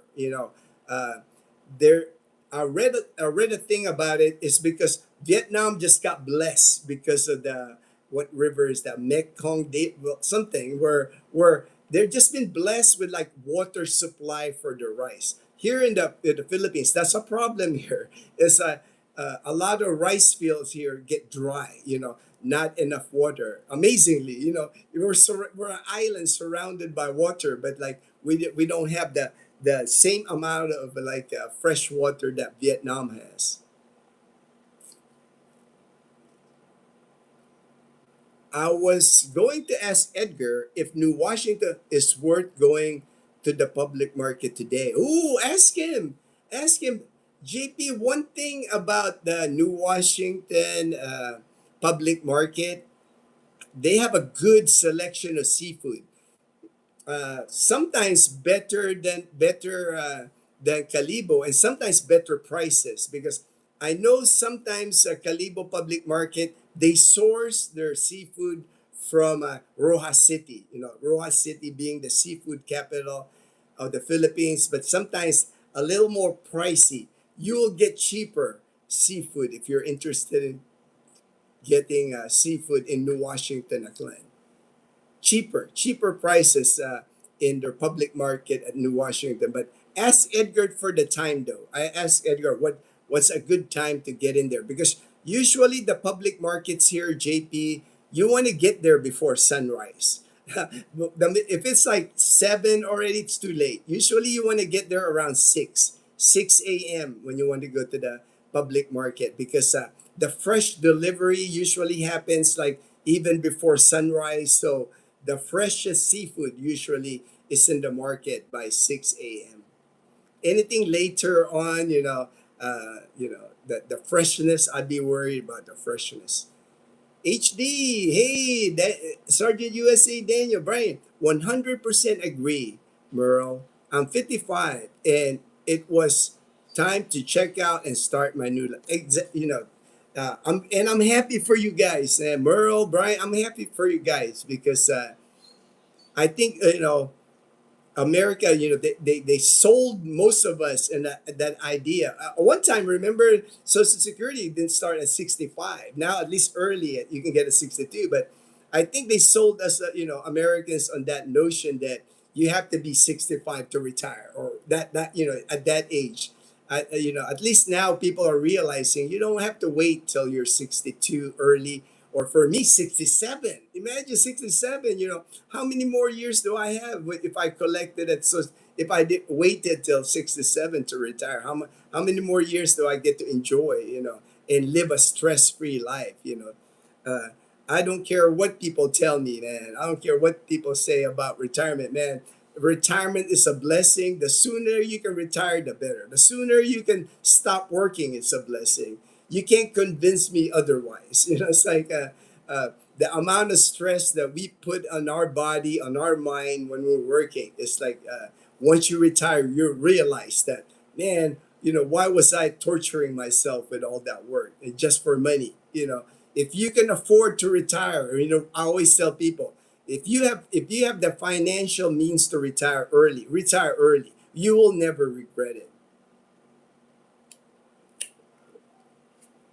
Most of the people that I talk to that in their 60s and 70s, they realize that they should have done it sooner because a lot of times they'll, oh man, I should have done this 5, 10 years ago. I had enough money back then. Why did I wait? Why did I wait till I'm like 67? Now I got back pain. Now I got pain in my joints. Now I have a hard time flying. I have a hard time walking. It's like, don't, why wait for that, man? Do it while you're still able to like walk, do things. Hello, hey Niels, from Phoenix, Arizona. Good to see you. Good to see you, Neil. Brian, hello, Daniel. Volcanoes are also good at preserving a moment in time. We can go to Pompeii and see what life is like centuries ago. Oh, wow. Oh, wow. Sergeant, hey, salute, Sergeant USA. Merle, thanks, Brian. Hope to see you. Oh, yeah, I'm sure, Merle. I'm sure Brian's, once he gets settled in, he's going to head out here to Calibo and see me, he told me. So I'm sure we'll all connect. I'm sure we'll all connect with each other. HD, JP, Brian, Sergeant USA.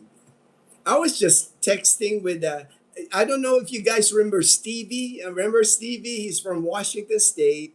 He went here to the Philippines. I picked him up at the airport, took him to his apartment in Caticlan, right across Boracay Island. This was, I think, November. He stayed here. He left a couple of months ago, and he's back in the U.S. now. He can't wait to get back. He actually kept that apartment because to him, the apartment in Caticlan, or a studio apartment in Caticlan, it was like 8,000 pesos a month. That's like $150 a month was his apartment. So he just kept it. He has the key still, while he's in the U.S. He's just trying to get enough work done in the U.S. He works for a union, like construction union or something. He's just trying to get enough money so he can head back here because he hasn't collected Social Security yet. But he's 64, but he hasn't collected Social Security. So I guess he's waiting for a larger amount on his Social Security. So he'll just keep doing that. But he kept his apartment. His apartment is nice in Katiklan. It's like 5 minute walk to like Tabon Beach, White Beach in mainland Aklan. So he said, "I'm keeping this apartment." So nobody's staying in his apartment. Daniel, when do you get here? When do you get here? I know Daniel's trying to finish up on his SRRB, JP. Kalibo, he snuck in a few moments ago. Hey, Niels, HD. HG, I was referring to getting back to Calibo. Getting back to Calibo. Yeah, he had to go back to Cebu to process his SRV. So I'm sure once his SRV is done, I'm sure he'll. But he told me he'll be here for my birthday. He'll be here for my. I'll be turning 60 on August 1st. I'm gonna throw a party. I'm gonna throw a party probably at La Casa Española. JP, I'll talk to Filipina. I'll talk to Filipina about that same room that we used for Dazzle's birthday last year. Sing karaoke in that big kind of like meeting room, like a ballroom or something. We'll do it there for my 60th. I got people coming.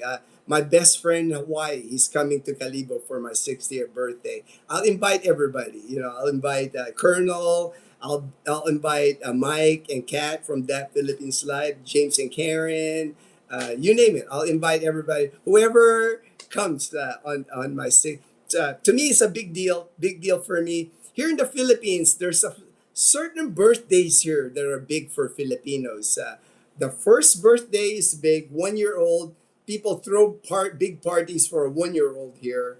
7 years old is a big birthday here because that's when you get your confirmation.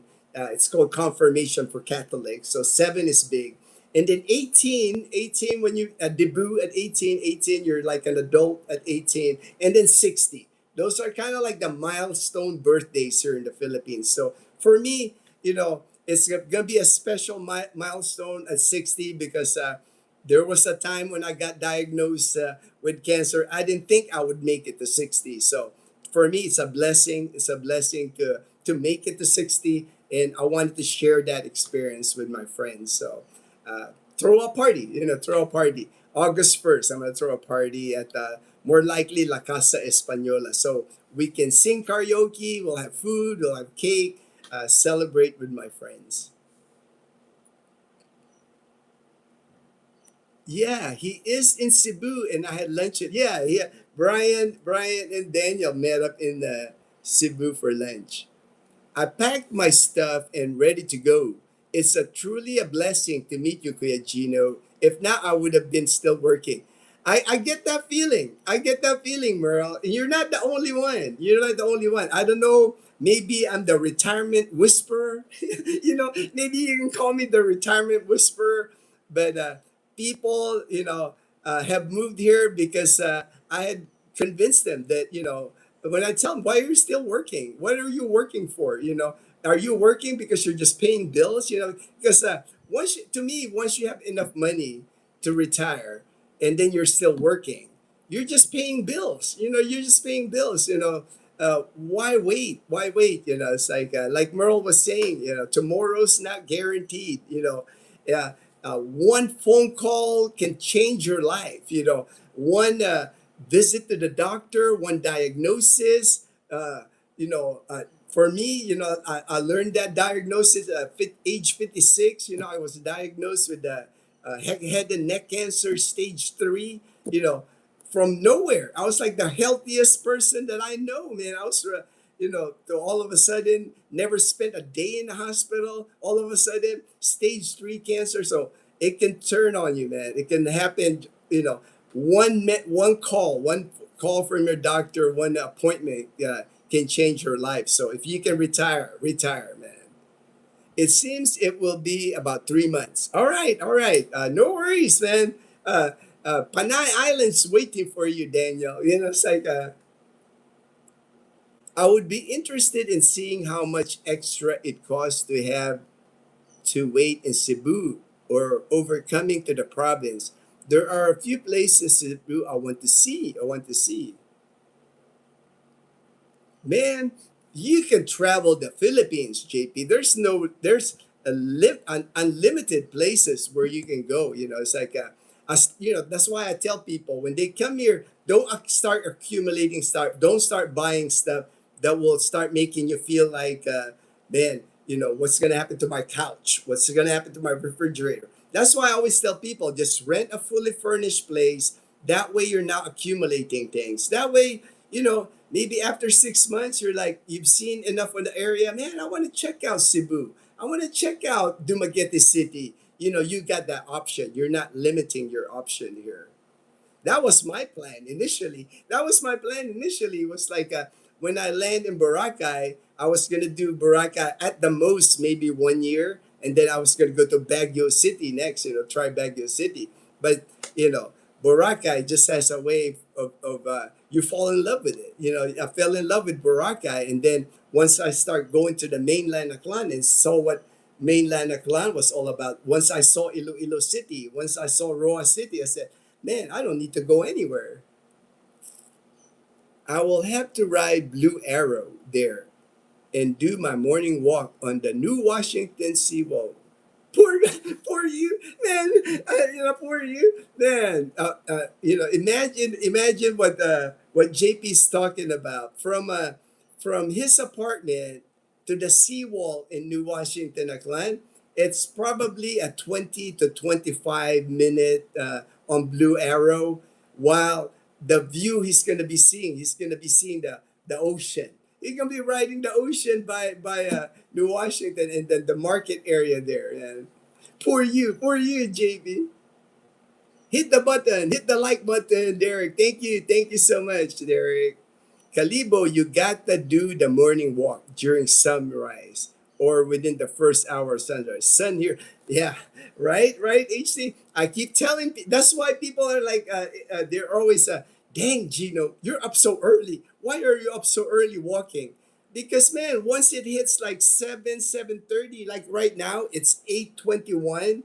If I walk outside right now, I better have an umbrella, or I'll be like sweating. It's man, the heat here, the sun here is just so intense. And even my dogs, it's like we have a yard here. Our yard is like cemented. Even them, they don't want to go outside when it's this hot because like their paws, it's like the minute they step outside, Toto is like, I'm going back in.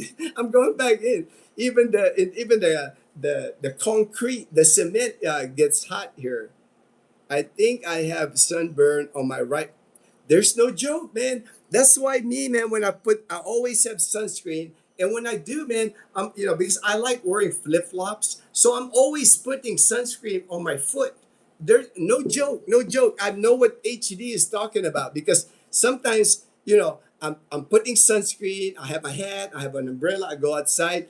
And then when I walk outside, I remove my flip flops. You can see the mark, like the tan marks on my flip flop. Man, the sun don't play. The sun don't play during the summer months here in the Philippines. And bring a lot of sunscreen, world. In Boracay especially, man, that white sand, when you're walking on white sand, you're going to need a lot of sunscreen, world. Daniel, heads up to all those thinking about SRB visa. Try to get all your document apostilled in the US. Yes, I've heard that. Thank you, Daniel, for saying a lot easier if your documents in the US got apostilled in the United States than here. Anything you do here in the Philippines gets complicated and it costs money here in the Philippines. On the average, it's costing 200 per document. Another 100 for express shipping. Yes, yeah.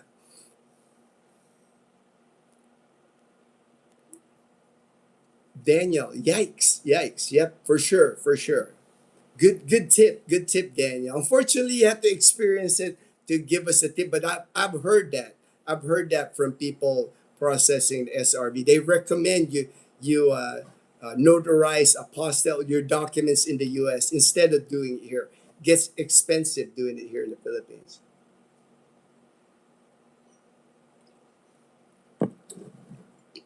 Do you know a good dentist and an internal medicine physician? Uh, the dentist, I do know a dental clinic in Boracay. The internal medicine, will have to research that more. A lot of your doctors, unfortunately, here Merle, are in Calibo, but you can go from Boracay to Calibo on a day trip, or even like it's not hard. It's not far. From the airport where I pick you up, it's gonna take us 15 minutes ferry ride to Boracay. So it'll take about 30 minutes to get us to Boracay. But from the airport to here to Calibo, it's gonna take you an hour and 15 minutes. So it's not far.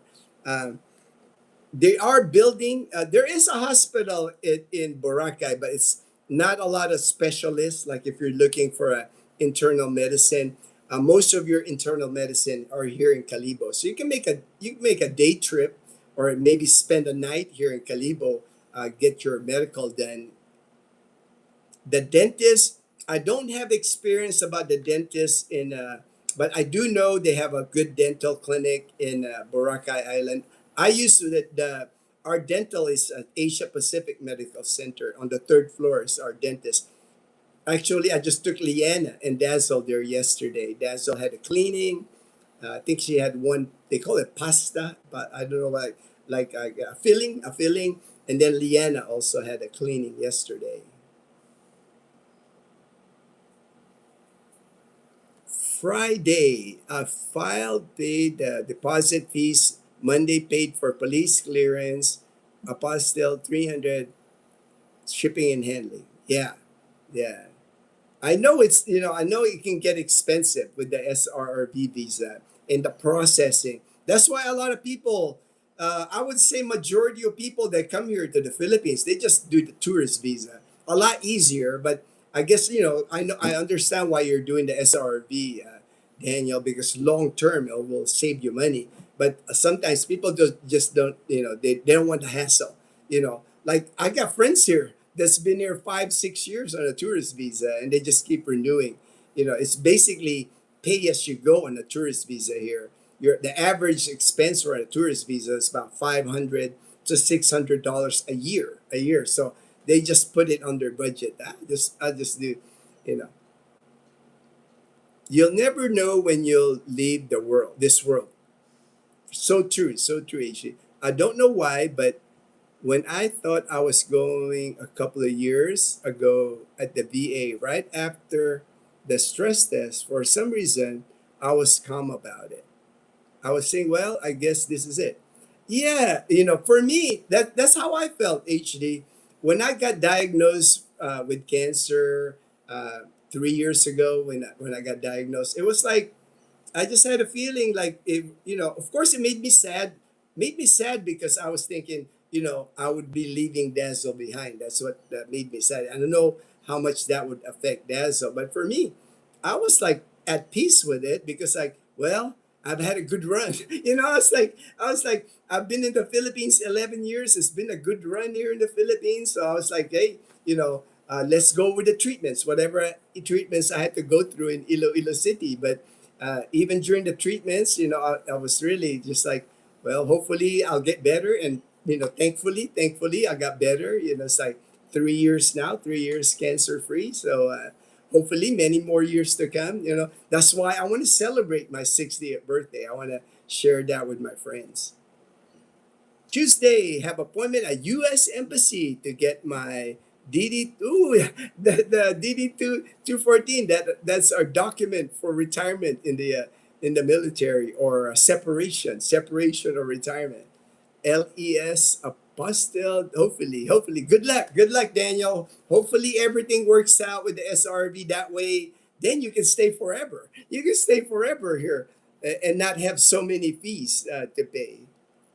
Philippines walk around sunrise and in the evening. Yeah, that's a common thing, Derek. With most of my friends, I know a lot of us are walking during sunrise and walking during sunset. It's just so peaceful. So it makes you appreciate your life. I think that was one of the things when I was in the U.S. when I was still working. I worked out all the time, so I would hit the gym.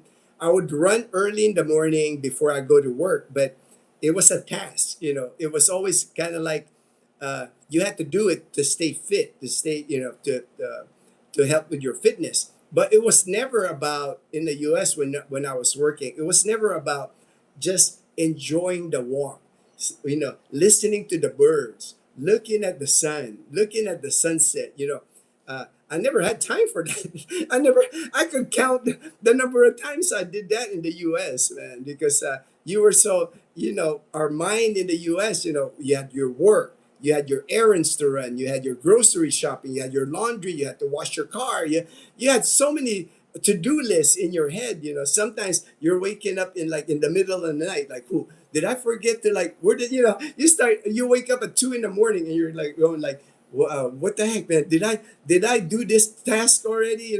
Now, since retirement, you don't have to worry about anything. It'll be done when it gets done.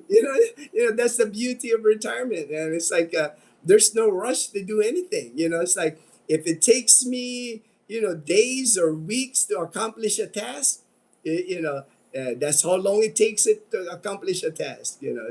It's just such a blessing. That's why I love this gift. I love this gift from my good friend Patrick.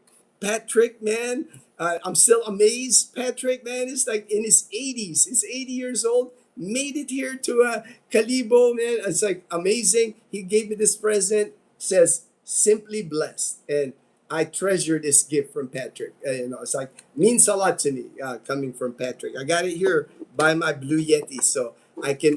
I'm always reminded. I'm always reminded how blessed I am to be living in the Philippines, retired life here in the Philippines.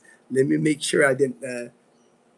I have my internet connected to my Blue Yeti because this time of the year you have to worry about power outage, and if I lose the power, I'll lose you guys. I lose the internet, but with my internet connected to the Blue Yeti power station, I won't lose you guys. So that's why I have to keep an eye on my all systems go. Make sure all systems are go here. Gerald, are there any comforts from the United States and inbound retirees could bring you? Um, Man, so many have been so kind to me. Gerald, I know Brian. He's bringing me some sunscreen. He asked me like, "What do you know? Sunscreen is expensive here in the Philippines, and the quality, the local sunscreen, I don't trust them. It's like the sunscreen. I can never not use sunscreen. I like hats, ball caps.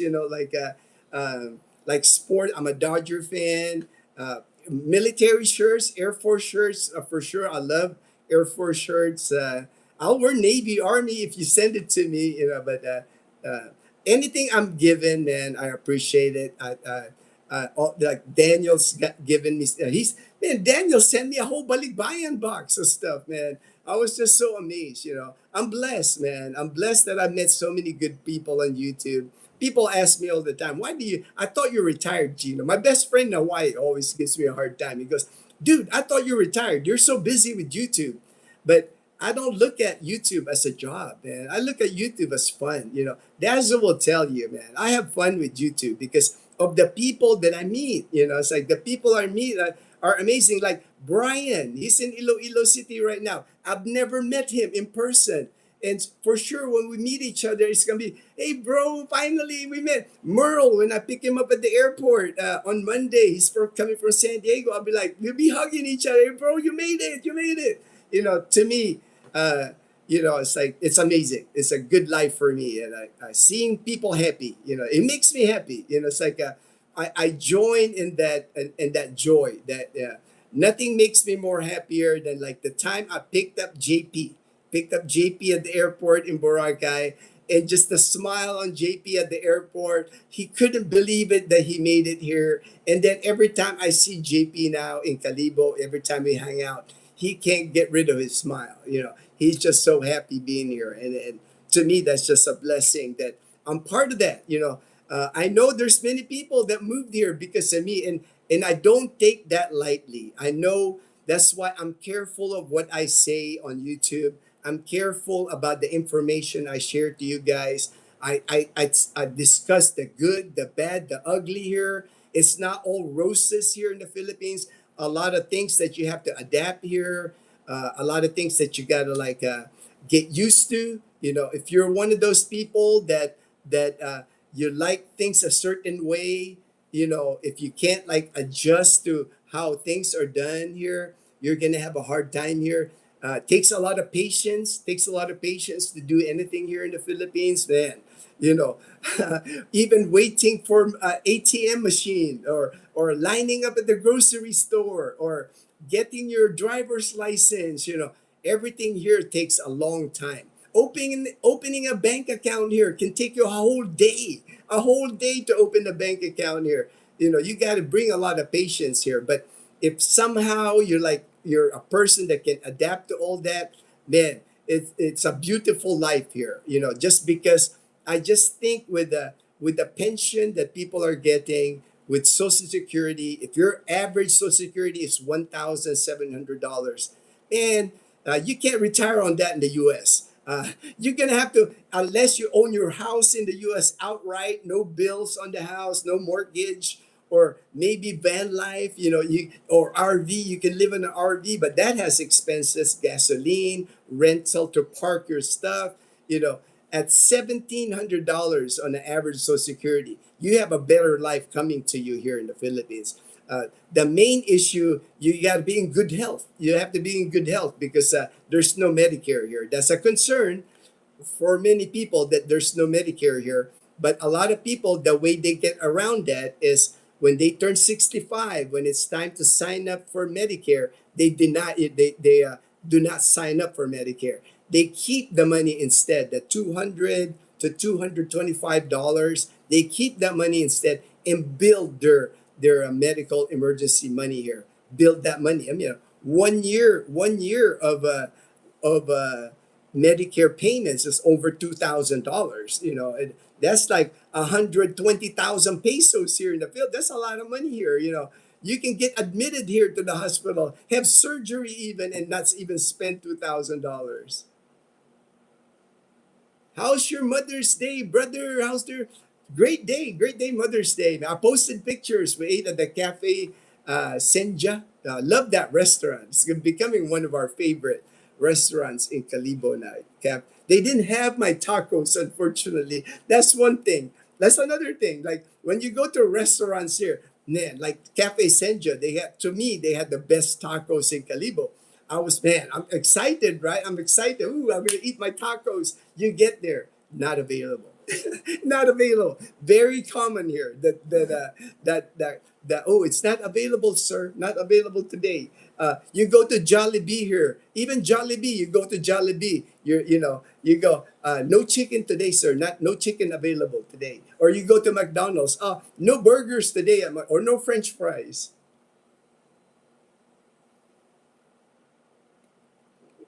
Emilio, you're the only person I know who get along with their in-laws. Their in-laws, LOL. Man, I love mom, man. To me, I appreciate mom because when I see her, I knew what she had to go through in her life. She raised five kids. Five kids. She was a masseuse in Boracay for over 20 years on that income. That Dazzle's dad, he was a tour guide in Boracay. Mom was a masseuse in Boracay. So they raised five kids on a tour guide income and a massage person income. So I know the hardship that she's been through in her life. Living here, they used to have like a bamboo house. Now at least they got a cement walls now in their house, a mom's house in Katigan. So I just appreciate her because I know the hardships she's gone through in her life, and she raised good kids. It's like not big. Even with that hardship, they weren't rich. They're not even middle class. We consider them poor, but to raise good kids in that environment, that's why I have a lot of respect for mom. Southern Cal Benny, good morning, Gino. Did you know that you have to apply sunscreen at least 30 minutes before? Yes, I do. For me, it's automatic now. It's automatic now for me, Southern Cal Benny. Even before we go outside, I'm already putting sunscreen because I have to be extra careful with the sun now. I can't expose myself to sun because one of my cancer was squamous cell carcinoma. So I got spots now, like white spots on my skin. So that's another thing that but that's why big part of my regimen is putting sunscreen all the time, umbrella, hat when I go outside. I don't expose myself to the sun. I try to avoid the sun as much as possible now, which is unfortunate, right? Because I'm a beach guy. I used to be a surfer. Now I can't expose myself to the sun, man. It is what it is. So I'm just happy to be alive still. So still thankful, still thankful that I'm alive, still thankful that I get to experience life every day. Can you stay up to 3 years? Yes, yes. Nothing has changed. Nothing has changed, Derek. On the tourist visa, you can stay for 3 years here before you have to exit the Philippines on a tourist visa. And why exiting is a visa run, is what people call it here. You can just go to Thailand for a couple of days, come back, and your 3 years is will start again. Many people here are on tourist visa. Mike Smith, yeah, that Philippines life, he's on a tourist visa here. He's been here since 2021. He's going 5 years here on a tourist visa. So I know people here even longer. One of my neighbors here has been on a tourist visa for like 7 years. The reason why they don't apply for SRRV visa is if they didn't serve in the military, like Daniel, he's like retired military like me. On the SRV visa, it's a lot cheaper. I think it's about $1,500 application wise and $1,500 deposit.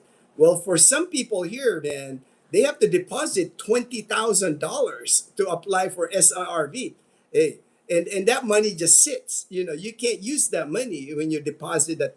I think you can use it for like to buy a condo, but that traps you in a condo. So basically, that $20,000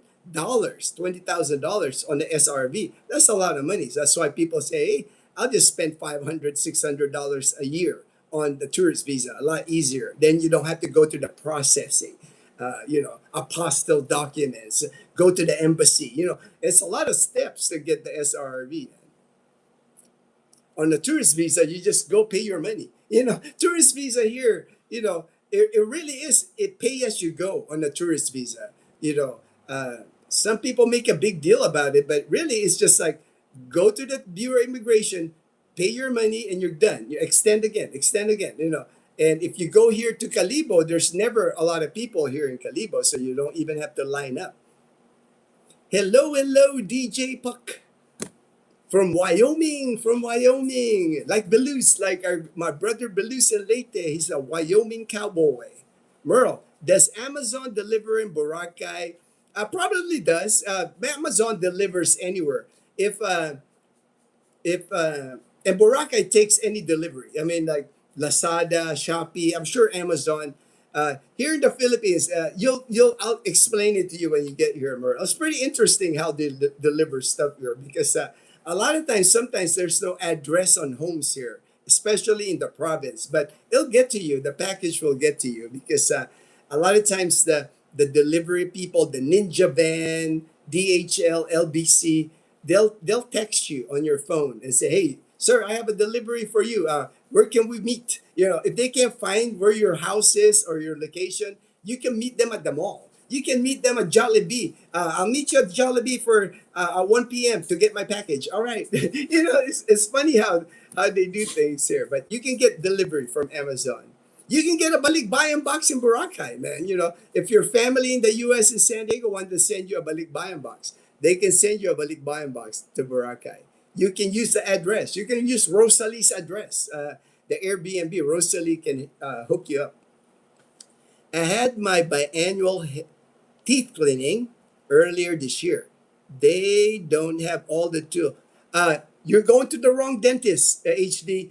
Go to Asia Pacific Medical Center, and trust me, you'll be amazed. You'll be amazed about the dentist at the Asia Pacific Medical Center because all the high tech equipment they have it there.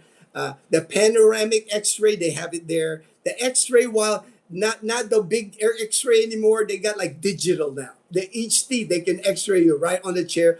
And my dentist, they even wear the full kind of like COVID era where they're protected. They're like how we saw people during COVID. They had like the helmet thing with the air breathing thing. That's how my dentist is, but that's how high tech they are at Asia Pacific Medical Center, third floor. Uh, yeah, you're going to the wrong dentist, HD. Go to the one at Asia Pacific, and the way you experience the dentist in the U.S. exact same. Don't go to the dentist here at somebody's house, or somebody's garage. They have a signed dentist, and it's the person's garage. Don't go to those dentists, man. They got high tech dental care in Calibo, man. Like I said, go to my dentist at Asia Pacific Medical Center. You will not be. I mean, it costs more. It costs more. Air condition. They even every time I go to my dentist, they have wear those kind of like the booties over my shoes or flip flops that you wear like at surgery. They even have me wear like a head thing, like to cover my hair, which I don't have a lot, but they make you wear that. They made Leanna wear that. They did Dazzle wear that. Captain JP, what other songs that your housekeeper sing? Journey, right? She loves the Journey. She likes Arnel Pineda, the lead singer of Journey. HD Merle, I know you get Amazon delivers here in Aklan. Yes, no worries about Amazon. I get delivered from Ninja Band, LBC. Yep, plenty. Yeah, same thing. Merle will get his deliveries in Boracay. I got deliveries at the time. I never bought anything on Amazon, but I was getting deliveries when I lived in Boracay through Lazada. I would order stuff in Lazada, and I didn't have an address. My address was Casa Camila. Casa Camila in Station 3. I used the landlord's address, and the packages made it to me. Like I said, they'll text me and say, hey, Kuya, I got a package. Where can I meet you? Gino, if you lose power, all of Panay, all of Panay will fall apart. That's funny. That's funny, Brian. That's why I got my Blue Yeti, man. I got it protected. I'm making sure I don't lose power. Merle, you have to be aware of the shipping costs and import charges. Yes. I'll try to explain to Merle, because I know there's a lot of rules with Amazon. A lot of rules with Amazon. It could cost you more because of the shipping and then the tax, the import tax. Will your 60th birthday be at the Canadian Beaver? No, no.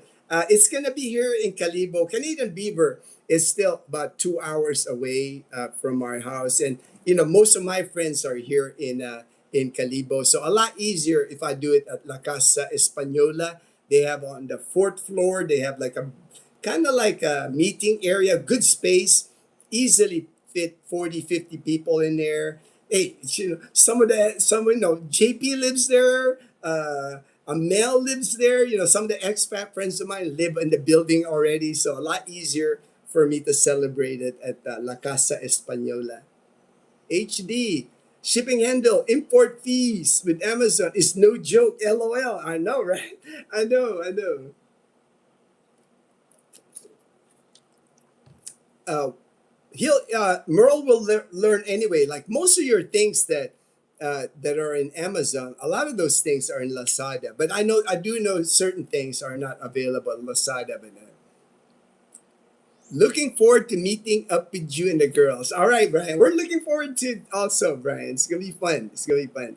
Between Daniel and me, enough sunscreen to last you a year. Well, I'm not the only one using the sunscreen. Mom uses sunscreen. Leanna uses sunscreen. That's so they go pretty quick with 4 people. We go with 4 people using sunscreen because I have them using sunscreen now too. They never used to, Dazzle never used a sunscreen in her entire life. And I told her, just because you're Filipino and you're used to the sun, I told them, you gotta protect sunscreen. It's like I'm an example. I got squamous cell carcinoma from and I'm Filipino. I'm supposed to be like it's not true that because you're dark skinned that you're not gonna get skin cancer. Everybody needs sunscreen. No girls going to be attracted to me. I'm old. Believe me, Merle, that's not going to be an issue. Now, one thing I already mentioned to you, man, when you're 55 years old here, retired in the Philippines, you will see when you start hanging out with all the expats here, expat groups, get-togethers. 55, you're young. You're gonna be the youngest one, man. At 55, you're gonna be the youngest one when you'll see the expats here, 60, 50, 60, 70, 80s even, 55 is a young expat here, man. Closer to 2,500 yearly for Medicare next year. Yeah, see right there, Daniel, right? That's why a lot of people I know, they just do not pay into for Medicare and save that 2,500 a year. And man, in 4 years, you'll have $10,000 saved up on your medical emergency fund. Man, that will cover just about everything you'll experience here in the Philippines. And then if the last resort, if you really, even if when you don't enroll in Medicare and you do get a serious illness or you need a quadruple bypass, you don't want to do it here in the Philippines, you want to do it in the United States or Guam, you can still go fly. And then when you get back to the US, apply again for Medicare. And there's a penalty, but it's not like because you turn down Medicare, you can sign up for it. There's a penalty, but you'll regain your benefit if you want to do that. But most people that I know, there's not a medical condition that you will experience here in the Philippines where you have to fly back to the US to get treatment. That is a myth. It's like I spent 27 years in the medical career field, 20 years in the Air Force, 7 years in the civilian hospital, St. Mary's Hospital in Tucson, Arizona. You can get any care that you can get in the US same here. They do quadruple bypasses here, cancer treatments. There's not like, the Philippines can't do that surgery or they could do that procedure. That doesn't exist. You got to pay money like anywhere else, but some of the hospitals here in the Philippines are better than the hospital I worked in the US. I've seen it. I've seen it with my own eyes. Don't believe the myth that they got nothing but terrible hospitals here in the Philippines. I would agree, like here in Aklan province, Kalibo, we probably have one.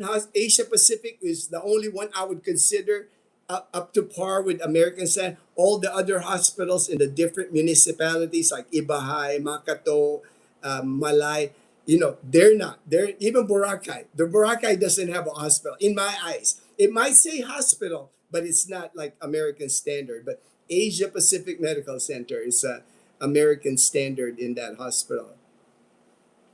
But you just can't, that blankets, I always see it on Facebook where people say, oh, they have terrible medical care in the Philippines. There's so many military retirees. There's like thousands of here, hundreds of thousands, of American citizens here being treated at hospitals here. So that's not true. You have to look for it.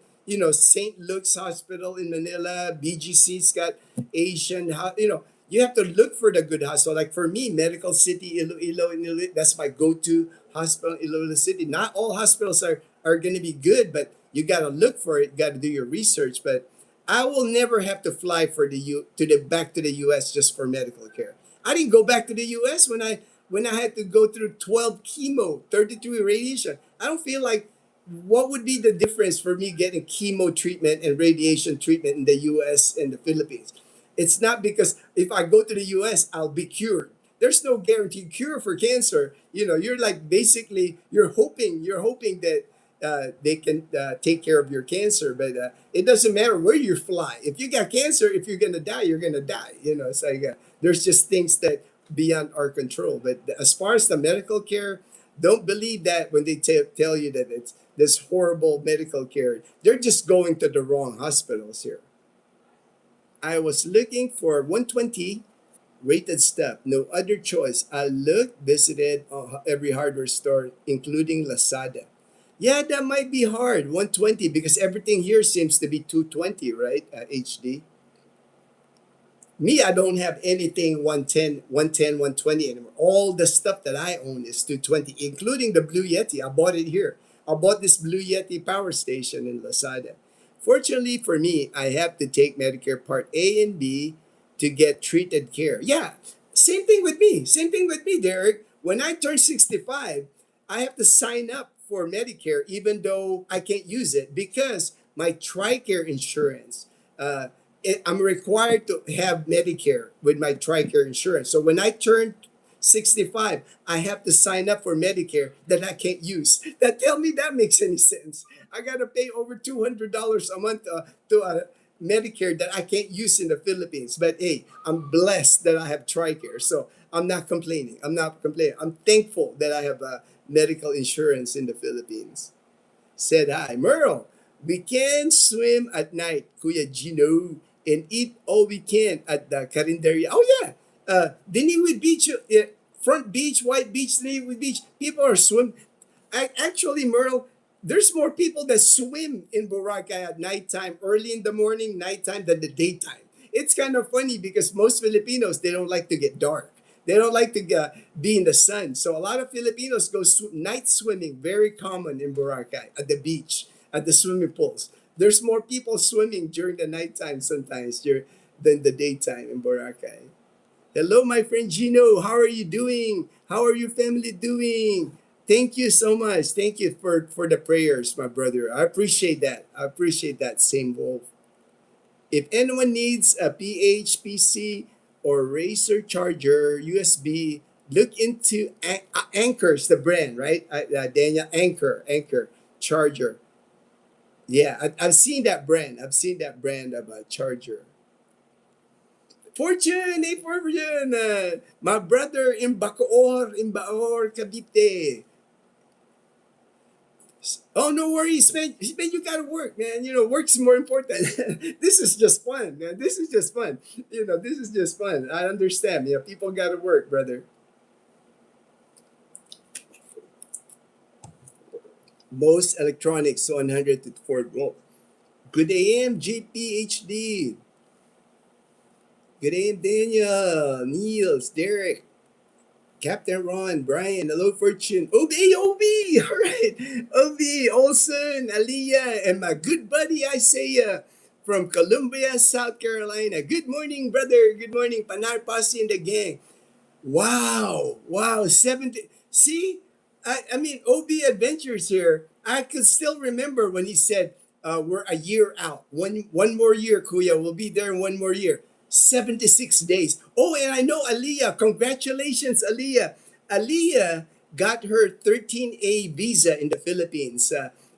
OB is a Filipino American. He's a retired military, so he doesn't have any problem as far as visa. But his wife's an American, so uh, he they took care of her 13A visa, Philippine visa, before she even got here. You know, I didn't even know. I didn't even think. I wasn't even thinking about. You know, when OB mentioned that, I was like, I wasn't even thinking about that. I thought, you know, they'll land here and they'll process here, but they process it while they're in the U.S. So they're all set. They're all set. You know, it's like, and they're bringing in Isaiah is a young kid. You know, it's like he's still school age kid. So bringing their son here to the Philippines, so amazing. I know. I'm so happy for you guys. You're gonna have a great life here in the Philippines. Especially Isaiah. He's gonna be a celebrity here, man. Good looking white kid. He's a good looking white kid. Man, the girls will fall in love with Isaiah over here in the Philippines. And he's not gonna have problem dating here in the Philippines. Ford, OB, Daniel, Captain Ron, Morning Fortune, how can I tell if he found a coconut? He found a coconut. Man, that's gonna be hard to tell, man. That's gonna be hard to tell what that coconut could have come from anywhere, man. That's gonna be hard. That's gonna be hard, Captain Ron. Good day to you, OB. All right, fly. You will be here soon for sure. Hello, Fortune, Ichi. I have an inverter that converts 12 BTC, 12 BTC item import fees. There are not normal things. Raymond, hey Raymond. All right, good morning. Good morning. Hello, brother. Hello, my brother. Thank you. God bless. Take care and God bless, Raymond. All right, I'm gonna try to zoom through here because I've been this notice I'm over 2 hours, so I don't want to keep everybody longer than that. So let me try to I got a lot of comments, but thank you for the comments. I appreciate the comments. I appreciate the participation in the live stream. Were you director of the treasury? The movie reference joke. If you if you got it here, likely it's from here. It's from here. Or just ask someone to get you one from the tree. Yeah, yeah. He got the coconut in Texas, man. So that coconut could have been come from anywhere, man. God bless, brother. All right, God bless, Raymond. Your opinions you give us out there. All right, thank you, Obi. Morning, Daniel. Fortune HD, Derek. All right, bye, right there. Said hi. I was seen in 30 minutes by a doctor. They're in the PH. No, I know, right? That's the thing. Here Daniel, he got seen by a doctor in 30 minutes. No appointment. To see the doctor. Charged him $10. The doctor even told Daniel no charge. What doctor told Daniel no charge? I'm like, do the portable power station have 120 outlets there? This one, the outlet says 220 to 240 volts. I guess you'll have to look, you'll have to. I bought this online, but I bought it here in Lazada. So, yeah, that's the thing when you're bringing stuff, the 110 kind of thing, you just got to watch it. You got to watch it. There's many varieties now, Olson, not just Blue Yeti, Jackery, EcoFlow. There's so many versions now of power station. You just have to look. You have to look of the regarding output. And then pretty soon, once you're here a few years like me, I've been here 15 years, you won't have anything 110. At some point, everything's going to give out on you. Everything's going to be, that's why now I don't, I had a transformer, a little transformer that's 110. Oh, there's mom, I can tell. She's coming down. I gave it to Daniel because Daniel I haven't used it for many years. So when Daniel was here, I gave them that transformer. Morning, mom. Morning, mom. I'll see you at Katiglan Airport on Monday. Yeah, Katiglan. Just spell check, spell check. I'll see you Monday, 8:30. Just go at the airport. You'll see me waving at you, Merle.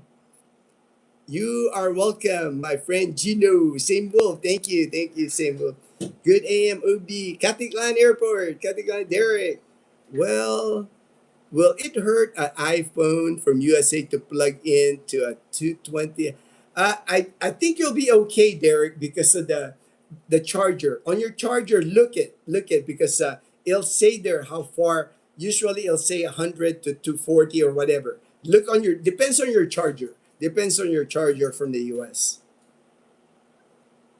But most people, just to be safe, they removed like the USB connection and just charge to the laptop just to be safe because you don't want to blow up. You don't want to blow up your.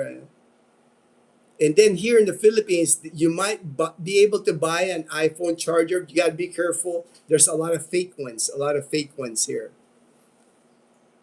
They call it like slow charger. The original iPhone charger, the old fast charger, fast charger. The local ones, the generic, they call it slow charger. It's like the bootleg, Aliyah says, thank you, Gino, and see you soon. All right, see you soon, guys. Can't wait. Can't wait to meet you and Aliyah and Isaiah. Gonna be awesome. SFY, the voltages here drop much lower than they should. 10%, but they are usually 2 5 and well, very bad, yeah, very bad. That's why a lot of times, even when you buy a transformer, like I did, eventually the things that you bring in from the US, eventually they'll break down here. It might take a few years, but eventually all the gadgets that you bring here to the Philippines, they're gonna die here. And that's why when you replace them, you just buy the local brands or the ones that are here that are used to the 220 electricity here. Good move by Olsen. If you process in the US, you will expect you. Yes, right. Oh, they're gonna love it here, Fortune, when they get here. They've already been here. Olson's already taken his family here. They know what the Philippines has to offer.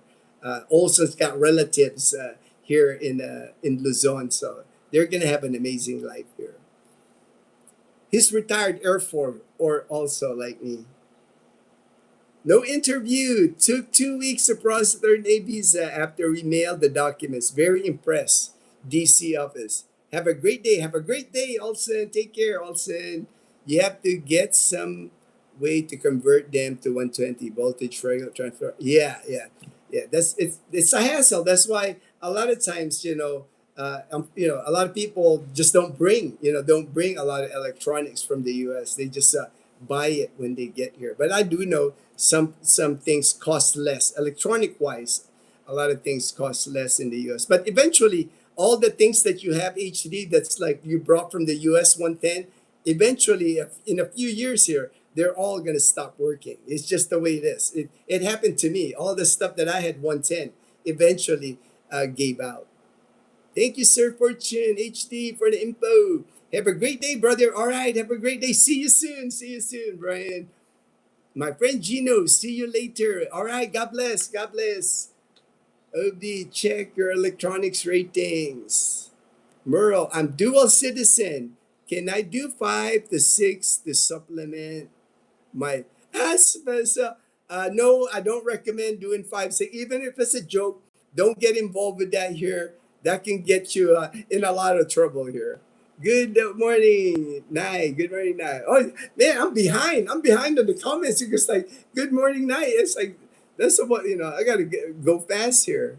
Either get rid of the 120 before coming over, or you'll have to convert the voltage for those items. Good morning, Mom. When is your birthday party? August 1st. August 1st is my birthday. 20. Step down. Transform you will need. Yeah, yeah. I had that. I had that step down that I gave to Daniel because I haven't used it. Like I said, after a couple of years, that all the gadgets that I brought here, even they all gave out.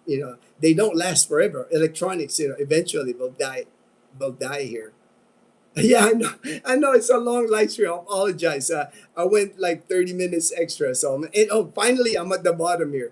Even the local brands get destroyed. Yeah, man, it's like it's just a power outage, just the power surges, just not good. Electrical items here, electronics, they don't last very long here. Take care, everyone. All right, take care, everyone. Stay cool. Stay cool. We will be there August 1st. All right. Oh, dang. That's my birthday. Yeah, that's my birthday. Lone Star. All right. Let us see Kalel. Kalel's still upstairs, and I don't want to wake up Dazzle. She's still sleeping. Next live stream, I'll bring Kalel. He's probably sleeping anyway. I don't want to wake up Kalel and Dazzle. They're still sleeping. All right. Take care, everyone. Thank you so much. Sorry for the extended live stream. I'll try to keep it shorter the next time. Thank you so much. Appreciate everybody's time. Stay blessed. Stay blessed, everyone.